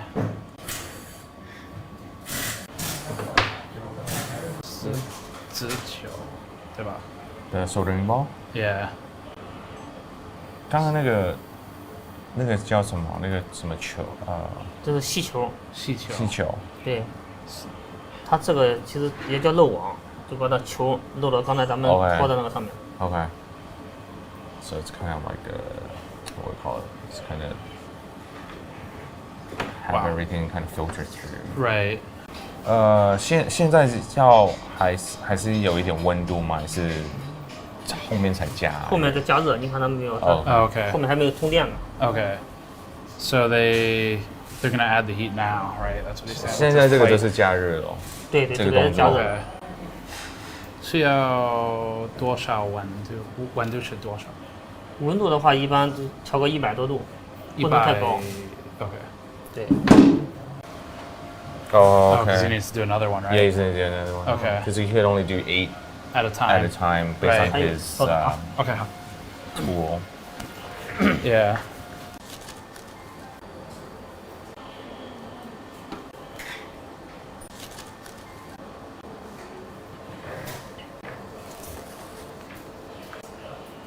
Now he's adding heat, so the hot air station is currently running at 390 plus or minus degrees Celsius. He's directly applying heat to the surface, to where the solder balls are, and then he's got the memory modules themselves heated from underneath by a hot plate. So the hot plate's plugged in, that's running at 195 degrees Celsius, and now he's just holding it down while he presses it into the hot plate.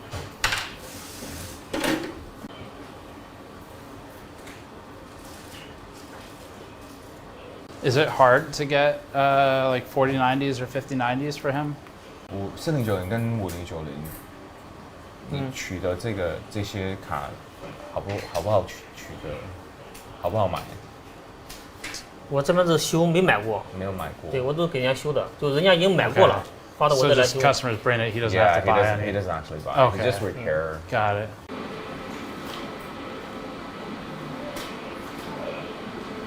It's just so crazy to me how like there's a couple shops in the US that can do repairs, but they don't really do like this level of repair. But I don't know of a single shop in the US that does like the memory modding. 因为在美国顶多就是可能电源坏掉啊，或者一些插头。Yeah, because labor cost is a huge issue, right? For the US, for him, it's like it's worth it. For the customers, it's worth it. Yeah. Yeah, because it doesn't like the labor cost or the service cost is not as high. 所以他需要不确定镀焊剂吗？这个啊，镀焊剂是吧？上面这不是吗？这就是。Oh, OK. 镀焊膏。五角件。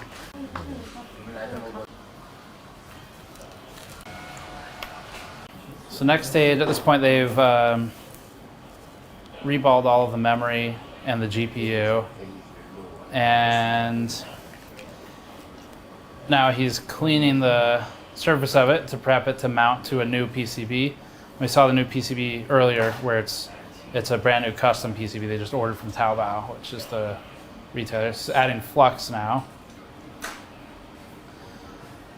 Louis Rossmann says you can never have enough flux. And so that's going to help it when he melts the solder to apply it to the board. Another custom, so there's a custom template, just like for the memory. He's going to apply that to the surface. And now he's got a tray to catch the excess. And he's going to just, yes, basically like sifting for gold or something in sand. So he's sifting it. Wipe off the extra. And then carefully remove the template while leaving them all in place. And they should be held in place by the flux. So this is a jig to hold the GPU in place. I guess the question is that to protect the GPU from the heat?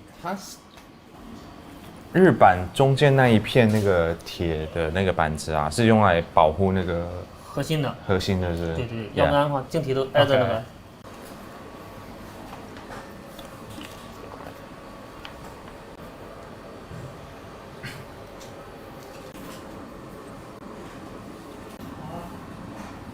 I guess are they putting the stuff on the card now? 可以装了。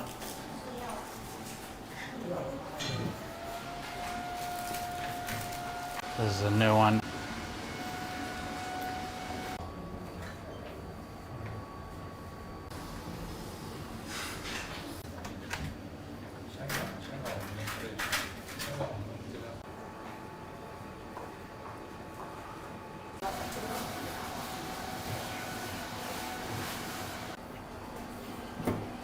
Okay, so now the GPU is on there. So we're at the final stage. This whole process is like about 2 hours, I guess. And now we're doing the opposite of what happened earlier in the day. So now instead of removing the GPU, he's adding the GPU. So he's very carefully positioning the GPU to precisely align the BGA with the solder balls.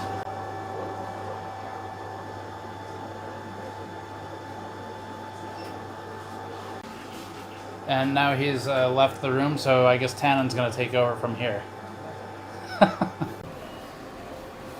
Interesting.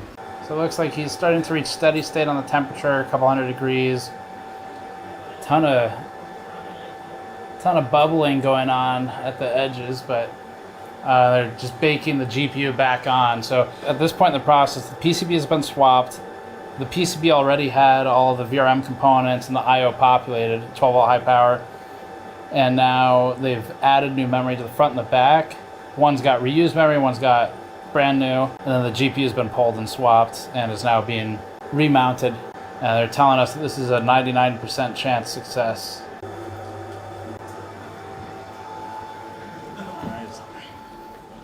This is what Kingpin called the nervous part.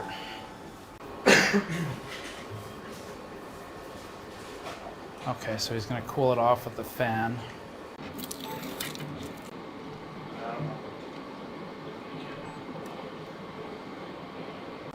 Do they reuse the same cooler that they took off the old board, or do they need a new cooler now? 新的，用新的。对，装好以后要先试一下能不能亮，不能亮还要继续修呢。OK。好。所以现在测试的吗？对对，测试看能不能成功嘛。嗯。That's the cool. Snapping moment of truth. Moment of truth, yeah. So he's just gonna hold the heatsink on and see if it powers on. Cool. Okay, so now he's testing to see if it actually powers on after all that. It's got a green LED with displays up, debug up top.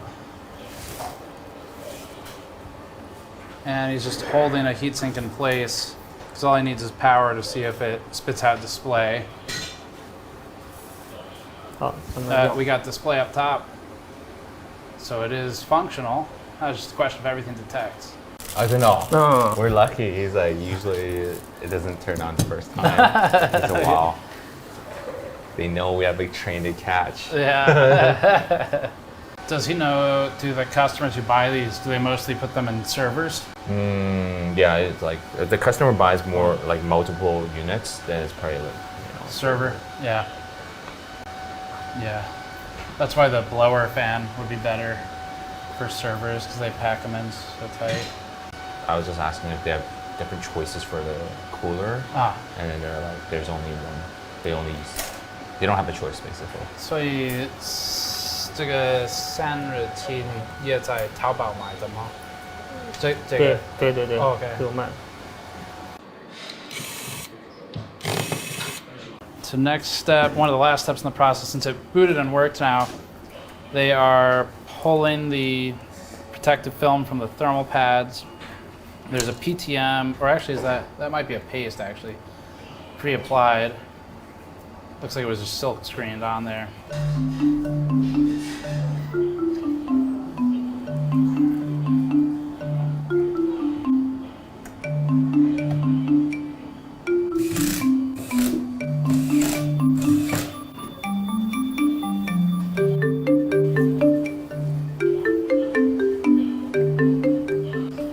Looks like it works. So within 2 hours, start to finish, we have a working 4090 48 gigabyte. At the beginning of this process, the card was working, but it had been through so many repairs that it was very likely it'd break again at some point from something they couldn't really predict. First of all, from a waste standpoint, it's just way better to figure out a way to save that card because the PCB is kind of the least valuable thing in all of that, and is also the least precious of the resources. Being able to save the silicon that's in the memory and in the actual GPU itself, that has a lot of value, but especially has value in China, where they just don't have as much supply. Even though the supply looks pretty damn good from what we saw, it's still intentionally restricted. So purely from the perspective of the people living there, not only is this better than what Nvidia shipped to begin with, and really not that far off in price when it was at its most scalped, it's also just a good way to kind of keep the silicon in circulation even as things like MOSFETs, capacitors, or PCBs die. The silicon tends to be pretty resilient, and it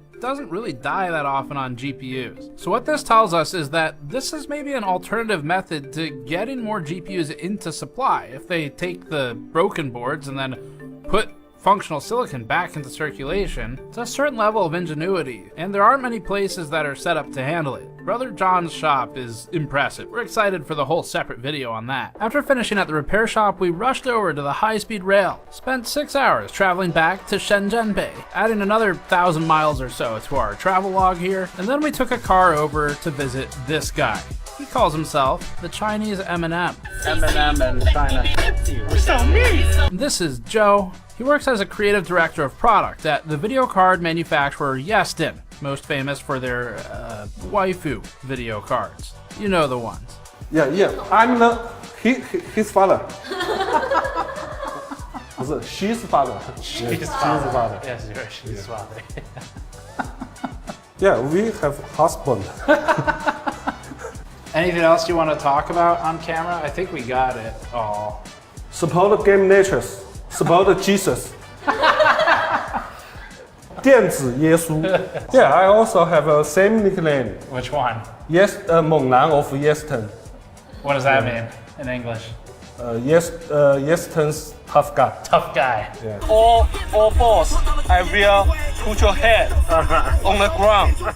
Now, Joe and Yeston were not officially contributing to the black market side of the research here, just to be clear to their own partners. Instead, they showed us around their factory. This will be a separate upload later with an actual factory tour with them, showing how the waifus are made. But in this particular video, there were a few interesting things we learned that we thought fit here pretty well. The big takeaway from the factories is that they receive their GPU supply, of course, from their partners. That would be AMD, Intel, or Nvidia, and the memory is often packaged with it. But for the most part, everything else that they use, unless they're buying reference PCBs, all of that comes from whatever sources they want to find for their supply. We were also informed that there's very little oversight in terms of the management of the rejects at these places. They can file for refunds if, for example, a chip is bad, but if they screw up a board in their own process, like the SMT line's miscalibrated and optical inspection doesn't catch the error and they place a MOSFET on backwards and blow something up or whatever, then it's going to be on them to deal with the defect. Now, this type of thing basically never happens. All of this stuff is highly automated. The point of pointing it out, though, is that for at least the gaming class cards, which the 5090 more or less is one of, There's enough volume and Nvidia is hands-off enough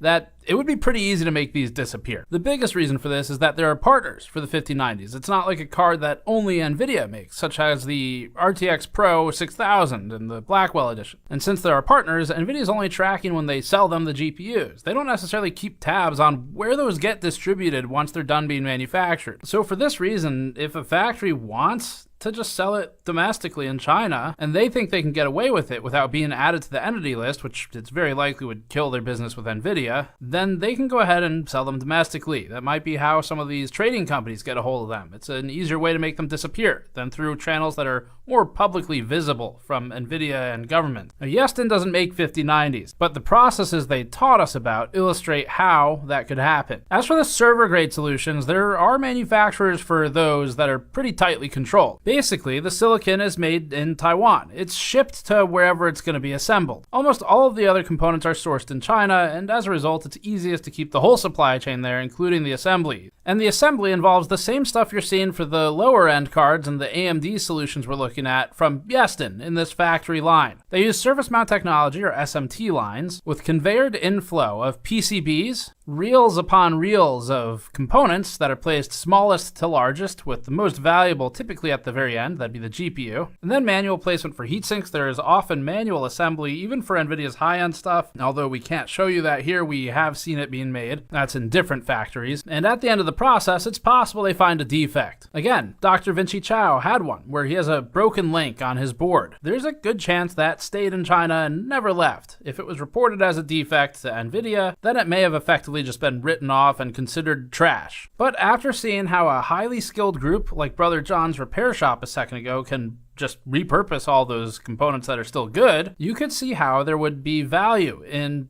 figuring out a way to make that board disappear, even if it's supposed to be in the trash. This comes back to Nvidia's turning a blind eye, because they'd eventually notice it from the serial number popping up somewhere, but maybe they choose not to. And besides, once someone has it, especially in China, there's not a ton they can do anyway. That's a look inside the manufacturing process, which we felt was an important piece to this story. Let's move on to the next stop. My favorite place to go in the world, Taipei, Taiwan.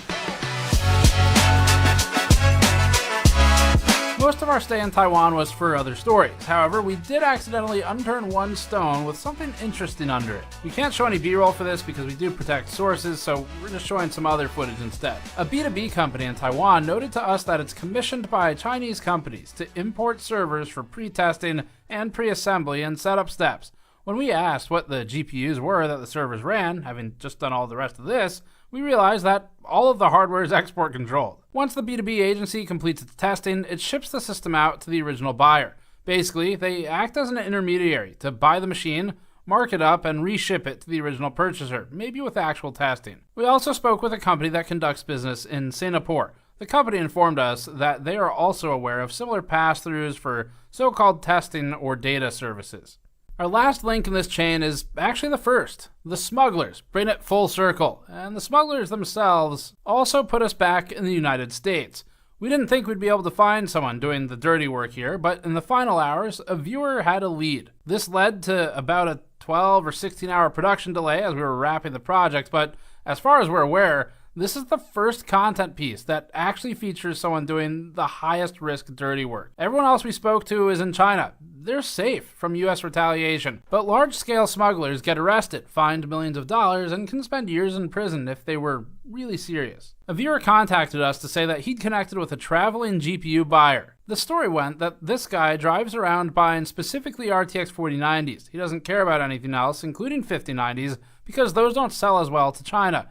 4090s are ideal, he told us, because they can be modified into cost-effective 48GB models, like we saw at Brother John's shop. The smuggler was extremely open with us in text messages written only in Chinese, but wasn't open to us flying out to him. He did allow us to share this video of his car, though. The plug, as we call him, has an ATX test bench, motherboard, simple downdraft cooler, and a gigantic battery in the trunk of his Prius. He also has at least one spare license plate in the trunk, in addition to the one on the back of his car. We're not sure why, but better not to ask. People like The Plug post on Facebook Marketplace and other common online reseller forums looking to buy GPUs, just like anyone else in your city would. The Plug offers $2,000 flat per 4090, doesn't matter which model it is. It's not a bad price. He told us that he then finds ways to get them into China. He recently was scammed out of $5,500 though of payments owed by a Hong Kong buyer, and that buyer resells in Hong Kong. He's been considering hand carrying the devices and luggage instead. Margin is slim. He makes just under $300 US per GPU profit. But that's before counting gas, potential hotels as he travels, and time. Our understanding is that some in his shoes will strip the GPU cooler off and ship just the PCB back to China, increasing their margin. Coolers are available in abundance where they're made, so it can be cheaper to do this than pay for the weight and the size. He sometimes buys entire computers just to take the 4090s out, as that's what the bounty's on. He then sells the remaining system back to whoever will buy it. He told us that 5090 prices in China are falling so fast due to oversupply, ironically, that he'd lose money reselling it to China and would do better flipping it to Americans. The Plug isn't rich. She seems to be doing okay, but it's not the type of wealth you might expect for taking such risk. We can't overstate, though, how important it was to get this piece of the story, as this allowed us to fully complete the chain. And a huge thanks to our anonymous viewer who set that up. Many of the sources we met in Asia during this trip told us they simply don't know how the GPUs actually get in.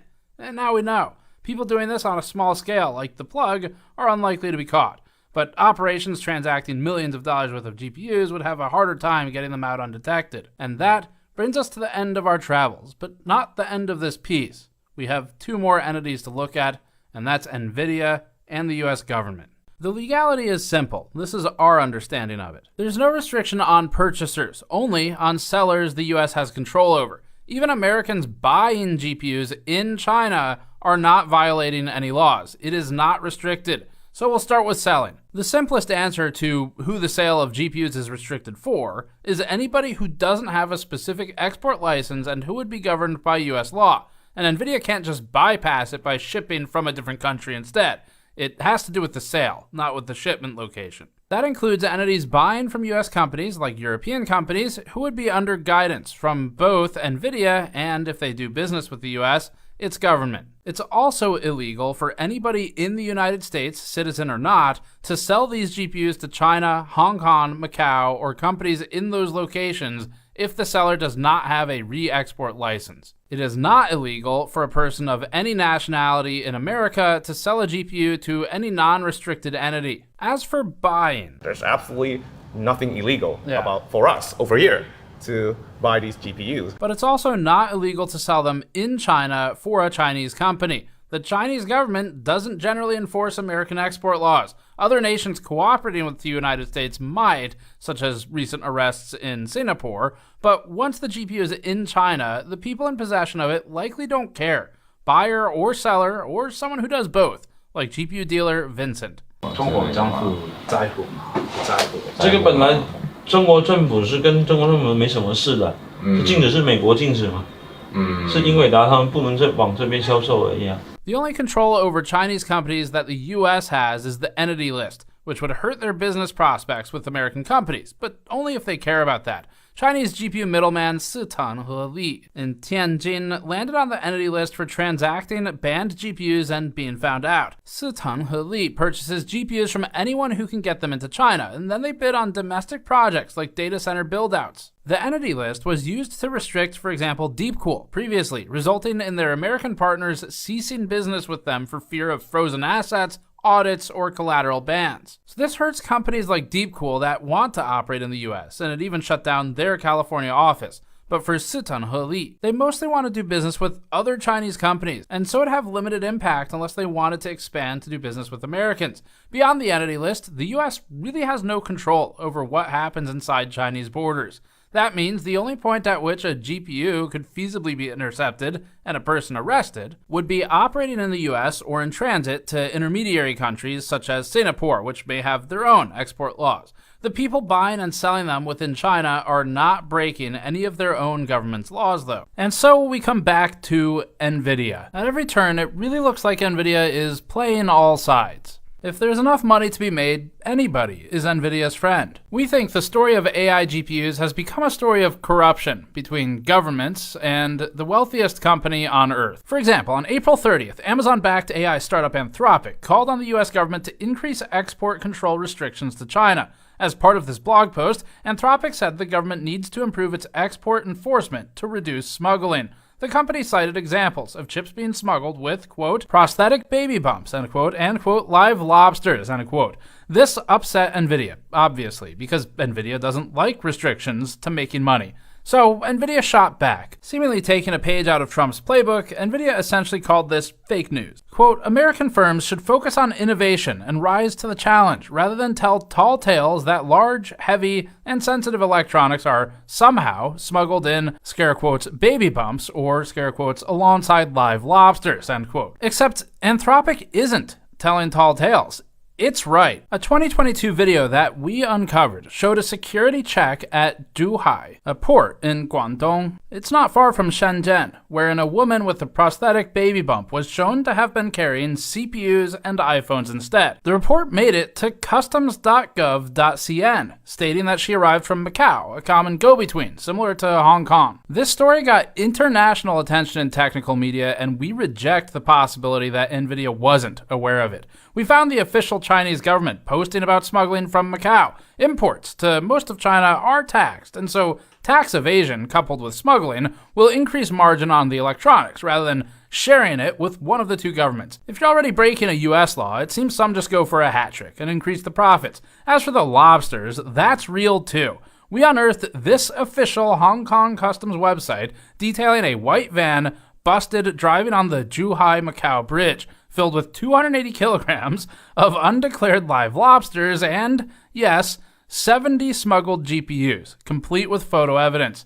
The Hong Kong Customs itself calls this sosi, or smuggling, and notes a maximum sentence of 7 years. Nvidia's response to call these tall tales, then, is not only defensive, but serves to gaslight and grossly mislead, we think, and is tantamount to lying for sake of downplaying reality for its own benefit. But then, this is a common Nvidia tactic, including its dishonest approach to reviews that we've already detailed in our opinions, and its deceptive and we think false advertising of the RTX 5070 as being equivalent to an RTX 4090. Which is provably and comically false. Another instance of Nvidia's fake news defense was following a July 24th publication by the Financial Times, reporting that more than $1 billion of Nvidia AI chips had been smuggled into China. In response, Nvidia, whose blind eye is turning an awful lot lately, downplayed the issue, stating, quote, trying to cobble together data centers from smuggled products is a losing proposition, both technically and economically. Data centers require service and support,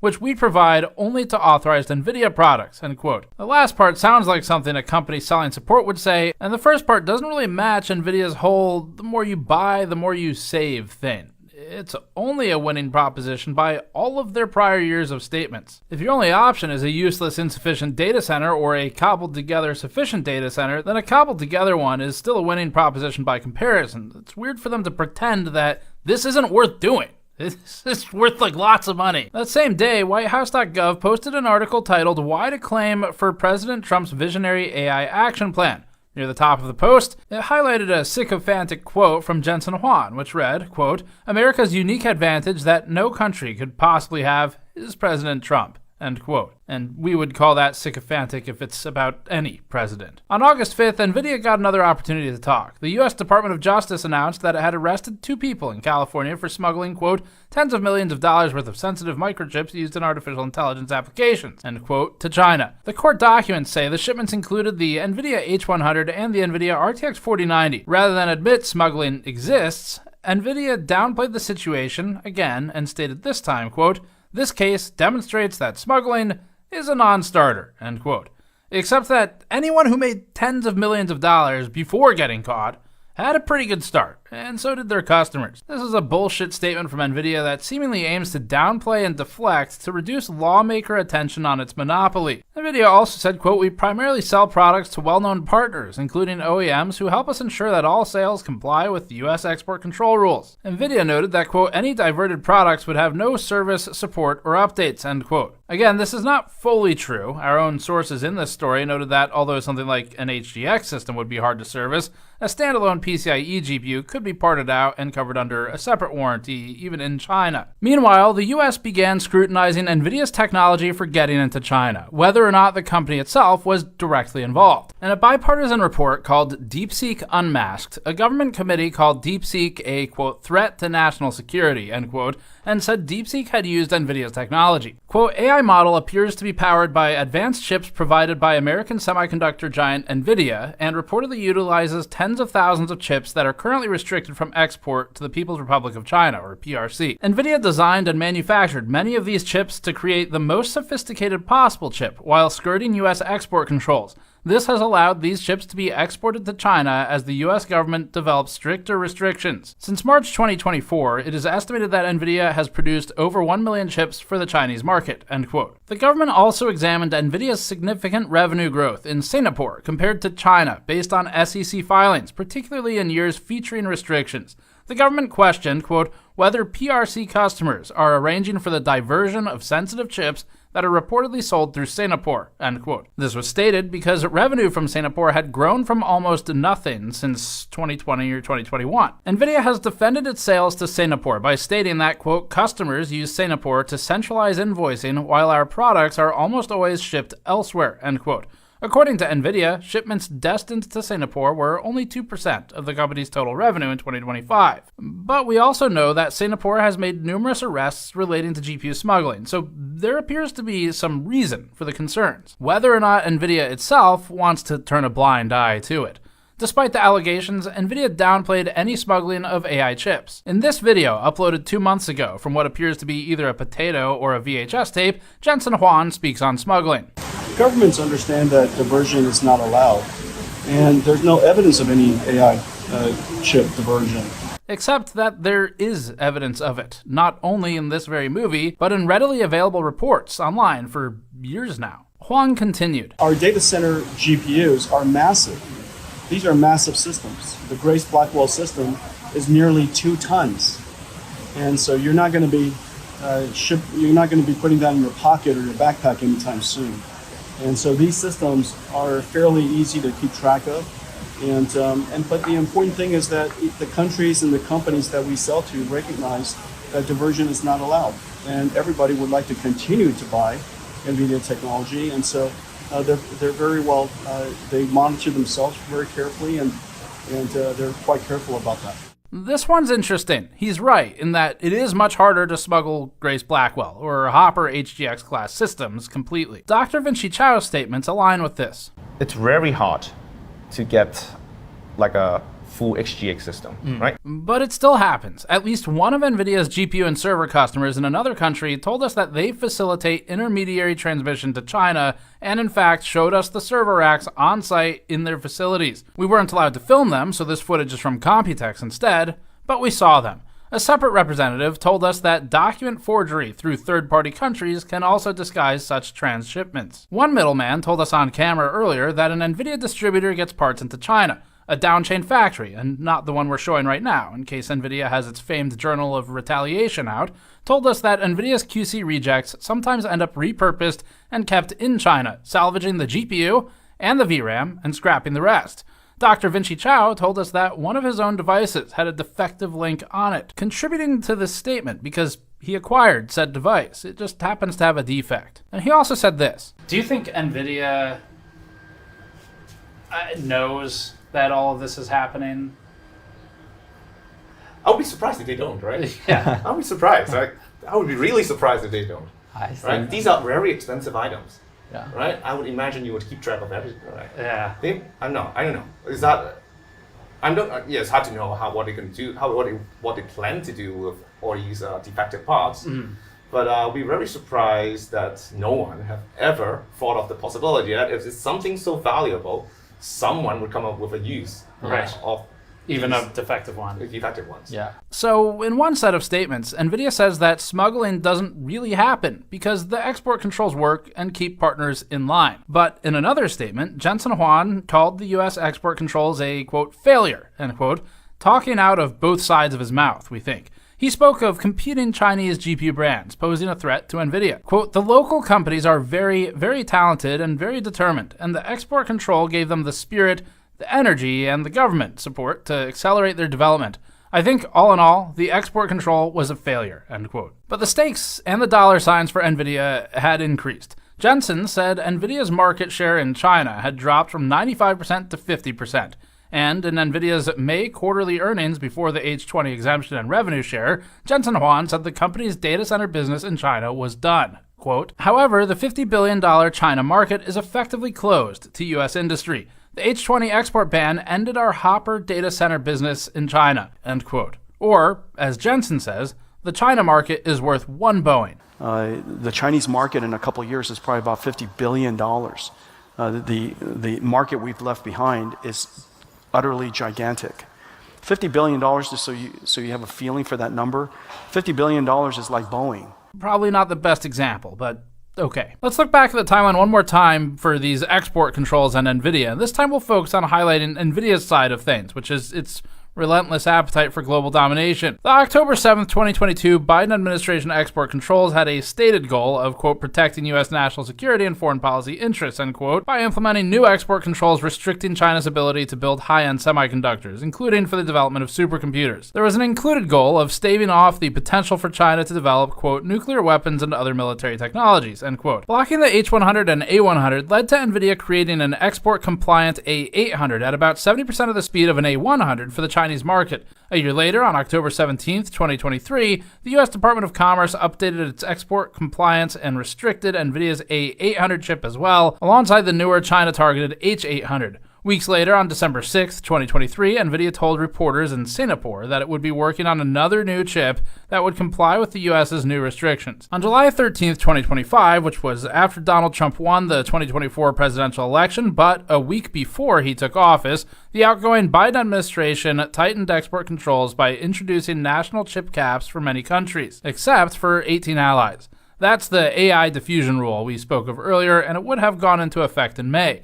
Nvidia, who had remained relatively quiet about the regulations up until this point, criticized the restriction and made an attempt to appeal to the president-elect, stating, quote, it makes no sense for the Biden White House to control everyday data center computers and technology that's already in gaming PCs worldwide, disguised as an anti-China move. The extreme country cap policy will affect mainstream computers in countries around the world, doing nothing to promote national security, but rather pushing the world to alternative technologies. AI is mainstream computing, ubiquitous and essential as electricity. This last-minute Biden administration policy would be a legacy that will be criticized by U.S. industry and the global community, end quote. Seems like Nvidia tried to also set up an appeal to the president-elect, stating this, quote, we would encourage President Biden to not preempt incoming President Trump by enacting a policy that will only harm the U.S. economy, set America back, and play into the hands of U.S. adversaries, end quote. This is where in the timeline we'd hit the $1 million dinner and then the ensuing unban of the H20 chip, but we've already covered that. Later that month, on April 30th, Huang said this of Trump. Without the president's leadership, his policies, his support, and very importantly, his strong encouragement, and I mean his strong encouragement.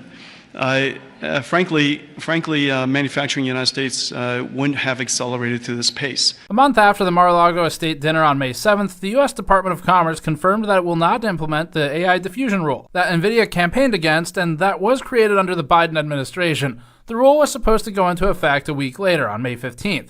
This does not unban GPUs like the H100, 5090, B100, and so on. Following the termination of what was supposed to be a rule to address national security implications, the Department of Commerce, now under President Trump, stated, quote, The Biden AI rule is overly complex, overly bureaucratic, and would stymie American innovation. We'll be replacing it with a much simpler rule that unleashes American innovation and ensures American AI dominance, end quote. Nvidia predictably celebrated this statement. The company, which has been begging to sell to China while also praising Taiwan's importance, now took an America First posture, collecting countries like Pokemon. Quote, "We welcome the administration's leadership and new direction on AI policy. With the AI diffusion rule revoked, America will have a once-in-a-generation opportunity to lead the next industrial revolution and create high-paying U.S. jobs, build new U.S. supply infrastructure, and alleviate the trade deficit," end quote. And job creation promises coming from this company in particular are interesting, but they are playing all sides here consistently.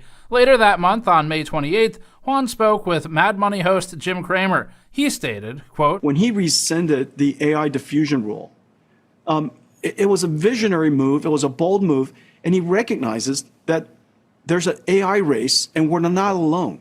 And he wants America to win." June 23rd, via Reuters, an official of the U.S. State Department, which didn't reply to GamersNexus, except the department did send us 3 out-of-office autoresponders, warned of deep-seek military and intelligence operations and warned of the use of shell companies, they called them, in Southeast Asia to circumvent export restrictions. The report mentioned that DeepSeek had, quote, "large volumes," unquote, of high-end H100 chips, which are banned in China. Nvidia didn't like that and responded to Reuters and stated, quote, "We do not support parties that have violated U.S. export controls or are on the U.S. entity lists." Also saying, quote, "With the current export controls, we are effectively out of the China data center market, which is now served only by competitors such as Huawei." Turning a blind eye to the situation, Nvidia added, quote, "Our review indicates that DeepSeek used lawfully acquired H800 products, not H100, end quote. 3 days later, on June 26th, the information reported that DeepSeek's next AI model had been delayed due to a shortage of Nvidia AI GPUs in China. This directly contradicts Juan's comments that export controls, according to him, do not work. July 4th, Bloomberg reported that the Department of Commerce, which also did not reply to GamersNexus' emails, was preparing new export controls on Malaysia and Thailand to reduce chip smuggling. Interestingly, Singapore, which now comprises a significant portion of Nvidia's revenue, was not on that list, despite being a known smuggling pass-through. July 10th, Bloomberg reported that Juan and Trump were scheduled to meet again ahead of the CEO's planned trip to China. Days later, on July 14th, Nvidia confirmed that it will resume sales of H20 chips to China, with Juan stating, quote, "The U.S. government has assured Nvidia that licenses will be granted. Nvidia hopes to start delivery soon," end quote. On the 15th, a CNBC Business News anchor said this. He really just pulled off something that few tech CEOs have managed. He played both Washington and Beijing, and he won. Jensen has stayed disciplined and diplomatic with a clear message, and that is Nvidia's dominance serves America's interests. On the 28th, the Financial Times reported that the U.S. Commerce Department was not going to make tough moves to tighten export controls to China. This is in spite of several congressional members warning the administration not to loosen the U.S. export controls for AI GPUs. Several national security experts also voiced concern by sending a letter to the U.S. Commerce Department, which read, quote, "We write to express our deep concern over the recent decision to resume exports of Nvidia's H20 chips to China. As policymakers and professionals with a background in national security policy, we believe this move represents a strategic misstep that endangers the United States' economic and military edge in artificial intelligence," end quote. On August 11th, we got the comments about the U.S. potentially allowing Blackwell chips to be sold to China as well for 30 to 40 or 50% of a revenue share, and that brings us to today. Nvidia might have started off as a much more humble company, but it has become a savvy political player in a game that is seemingly pay to win. That seems only fitting for a gaming company to be particularly good at pay-to-win games. There's no one better equipped to play that game than actually the most valuable company by market cap in the world, now at $4 trillion, led by a man whose net worth is estimated at $148 billion. Nvidia knows when to bite its tongue and how to effectively appeal to the ego of politicians of all parties and all countries. We think Nvidia is playing all sides. We think it's greedy, manipulative, and carefully employs propaganda, such as its use of this fake news playbook for news which was literally reality. But we don't think Nvidia has a particular set of beliefs beyond just making more money. We think Nvidia will sell anybody out to make a buck. Nvidia's in the big leagues now. It's not like the 1080 Ti days. Inside of 1 month, reportedly paying $1 million to a sitting president, after which followed the unlock of $5.5 billion of lost H20 revenue, followed next by a 15% split of that unlock going to the US government, is what raises these new questions of Nvidia's integrity, but we've kind of already talked about that over the last year now. As for the actual black market side of things and smuggling, that was a cool story. This was like crazy exciting to work on. I loved actually being out in the field and meeting all these people. Like we set up some of it in advance, but a lot of people we met on the ground there, we were able to like actually get to the bottom of something. It's pretty cool. We've learned that common methods include factory so-called QC defects, or sometimes real ones, where they repurpose hardware that might otherwise have been written off by, especially Nvidia, as just trash. But people with the right skills can reclaim it. We learned about the other method of hand carrying items in, like with students or actual smugglers on the ground in the US facilitating the transfer of the GPUs. And of course, we learned about suppliers through third-party countries, among other methods. So we did answer the question that we had going into this, which was all about how these cards get in. Again, we loved working on this story and meeting all of these unique people. Each person played a key role in helping us find the next person and allowing us to complete the first public, on-record, start-to-finish cataloging of a smuggling pipeline for high-end silicon. Our sincere thanks to everybody who made this possible and appeared on camera with us, including our viewers who funded it. And a big thanks to my team working on this project. Vitaly, Andrew, and Mike spent about a month training Tannen how to use a camera, because we needed a camera operator for this trip, and he's a writer. Vitaly helmed overall production, organization of the files, and cutting of the 12 hours of footage initially. Andrew led the artistic efforts, worked on the new products, did the great scene transitions you saw, and general graphics. Tannen was on the camera, and worked with me in Asia for 3 weeks on this story, and during a lot of travel. Tim, on the team, handled the bulk editing of the informational sections and the timeline for this video. And Ben compiled hundreds of pages of research and worked directly with me throughout the process to figure out what the hell this story was gonna be. Thanks to Ryan for doing the black market logo as well, and all of the other contributions in between, like from Aaron Pauly and Matthew Kichihifi on some of the music contributions. Thanks for watching. Subscribe for more. We have more of these in the works. You go to store.gamersnexus.net to support this directly. Thank you.